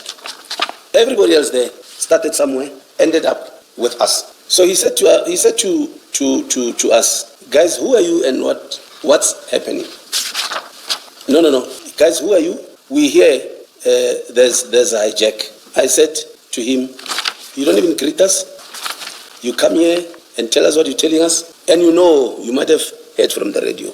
Why do you come and ask us knowing exactly that there's nothing like that? Because you heard it from the radio. So I'm also under the impression that he might be one of the officers that are sent by people with interest at the scene. Thank you. The last statement I want to take you to, then I'm going to ask you about Mr. Nku. Page 254, it's Captain Sebola. Same file. Page 254, same file. Do you see that it is the statement of Captain Nkwana Joseph Sebola? Yes, I see. Yes. And it's a statement again, same day on page 257, 9 July 2021. But the part I want you to deal with is 254, paragraph 7. Yes, Commissioners. You see that it says Sergeant Doe's marked police vehicle was parked in front of the black Nissan Buggy, indicating that upon his arrival, the 3 mentioned officers wanted to leave with those black bags behind the buggy, saying that they were taking them to where the truck came from, which is Rodekop. Do you see that?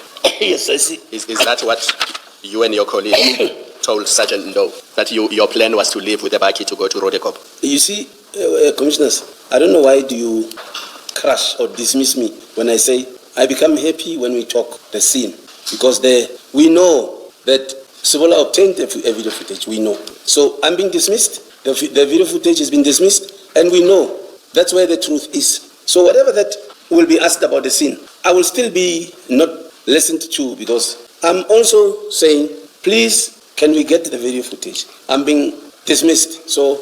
Not at all. Chief, let me assure you that if there is video footage depicting the events of the day, efforts will be made to obtain it. And let me say this to you. I'm not crushing you. I'm asking you to either contradict or confirm what is said in the statements. And you seem to have formed a view already. We have not.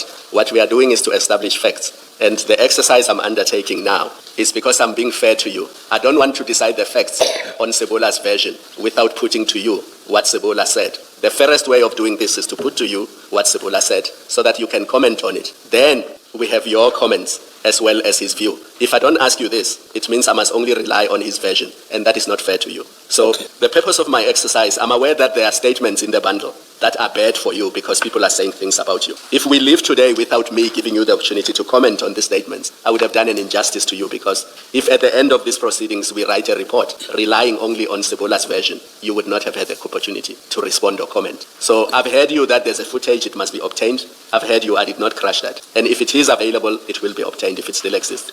But where people, that footage won't talk about the conversations you had. You say the scene was chaotic. There were a lot of people.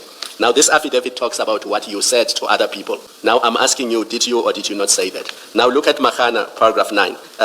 When he was asked why he did not mention his own station to Sergeant Ndo, than lying that he's from the Hawks. So Mahana must have said to Sergeant Ndo that he's from the Hawks. He still could not give reasons why. And on the question why they were chasing uniformed police officers on the scene, his answer was that he was thinking that it was his scene. It goes back to Commissioner Baloy's question. Once proper police officers are there, why are they being chased away? Do you want to comment? Sorry, what's the question? I want you to comment on the contents of that paragraph. 9. It is true or it is not true? Yes. That When Mahana was asked for reasons why he described himself as coming from the Hawks, he could not give an answer. And on the question why he was chasing uniformed police officers on the scene, his answer was that he was thinking that it was his scene. In other words, he had the right to chase away other police officers. No, this is wrong. It did not happen. It did not happen. And when he was asked if he does know drugs, his answer was he did not know drugs. And when he was asked why he was loading them, on why was he loading what he does not know, his answer was he suspected that the consignment could be drugs. Do you see that? I see that, Commissioner. And then it continues with the other people. So it's the same theme that the police officers who arrived there say, this is how you, Mahana, and whoever you were with behaved. Now, my last question is, Mr. Nku, are you aware that he was found with large amounts of hard cash on him on the day in question? I'm aware that he was found with 60,000. 60,000 rands. Now, were you aware that he was carrying that amount of cash on the day? I was not aware. Did he tell you what that amount was for? No. Now that you know that he was carrying that much amount of cash, as a police officer, what do you think it was for? Well, I wouldn't know, Commissioners. I'm going to say this, and this is the last thing I'm going to say. Commissioner Baloy has a few questions to ask you. Many witnesses have come to this commission, and they have said, well, you must prove these things beyond a reasonable doubt. That's not how commissions of inquiry work. That was Mr. Mnisi? Mnisi. I was not addressing him, Chair, but it might as well apply. And that is dangerous, and it's a wrong approach to take, because we are not a criminal court. We are a commission of inquiry. We don't prove things beyond a reasonable doubt. We look at all the proven facts, we balance probabilities, and in some instances, we connect dots and we draw inferences. So we will look at the documents, look at what happened, look at all the statements, and we will draw conclusions from what we see in front of us. That's why it's important that when you are called upon to comment, you must do so, because where you've chosen not to comment, you leave it to us to draw inferences. And those inferences may be adverse to you and may have serious consequences. So the attitude that many witnesses have taken that the commission must prove beyond a reasonable doubt, that does not work here, because we are not a criminal court and we don't operate like a criminal court. So that's the last thing I'm going to say to you, Chair. I don't know if you wanted to add to that, and then Commissioner Baloy. Thank you.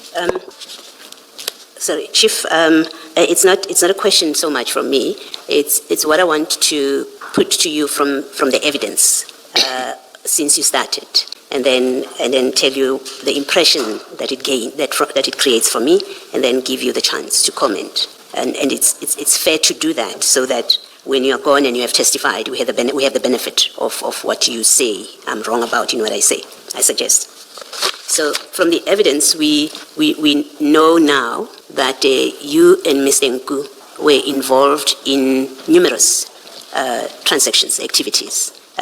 We know about the airport activities. We know about Aeroton, so quite a number of transactions. We know from the evidence that, so you can make a mental note of this if you want, but I have to list them, and I list them mindful that you have quite a number of times said I speak long, but unfortunately I have to do this with you. I have to give you my list. So and that, this time, sorry to cut, and this time I want to comment. Yes, that's fine. You'll have the opportunity.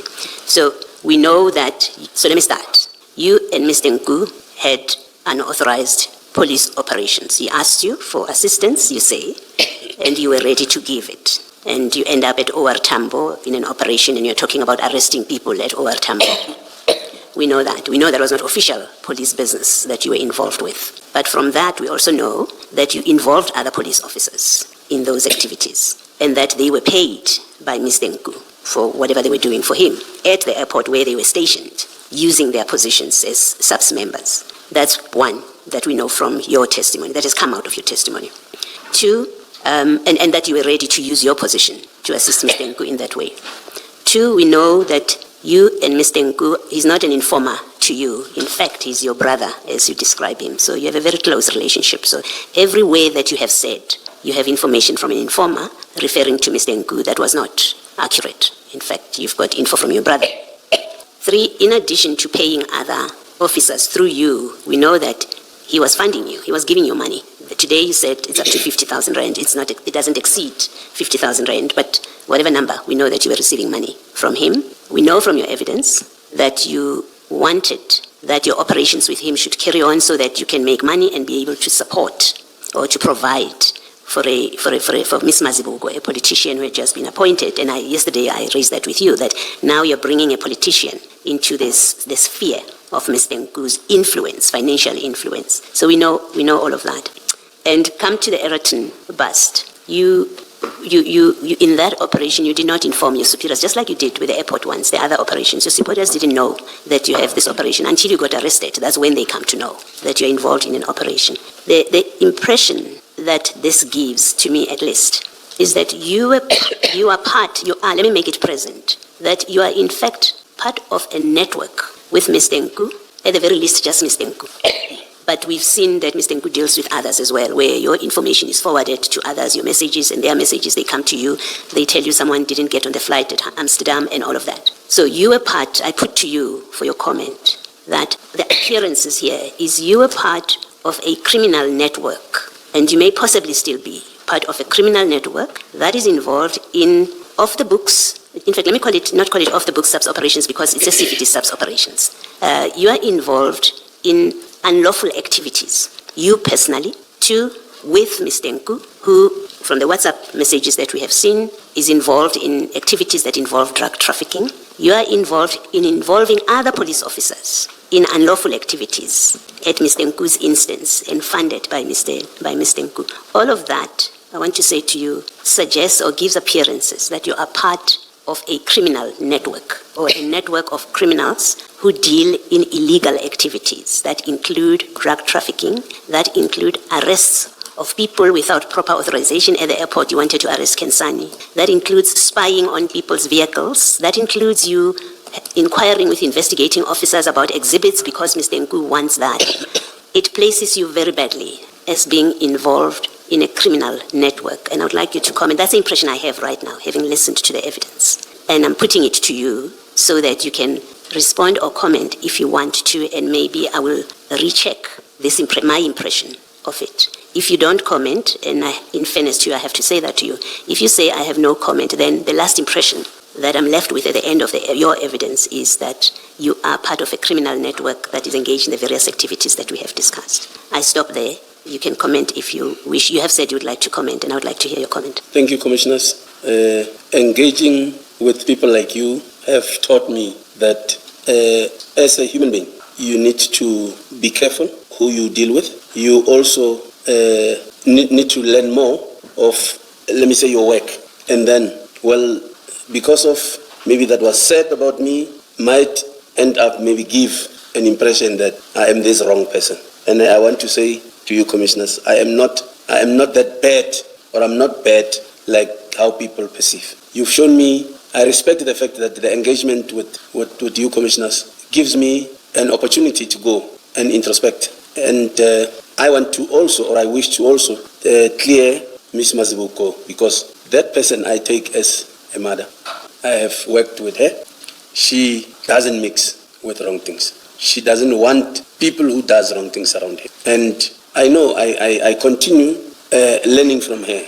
Like, she has taught me life. She has taught me how to respect people. I know I am this militant, I know. But then other people interpret it wrongly to say, or mistaken it for arrogance. I am not like that. If maybe I also gave the picture to the commissioners or the sitting, I want to humbly apologize because I have learned a lot from the sitting. And I am happy that people like you, commissioners, continue, give wisdom and knowledge, and will leave legacy to people that will be responsible citizens of tomorrow. And I really and I humbly want to thank you for that. Thank you, Chief. Thank you, Chair. That's it for this witness. Thank you very much, Chief Mashaba. You are excused. That's it for today. Wednesday, Chair, gentlemen. Let's adjourn and resume at 9:30 on Wednesday, 17 June 2026. Let's adjourn.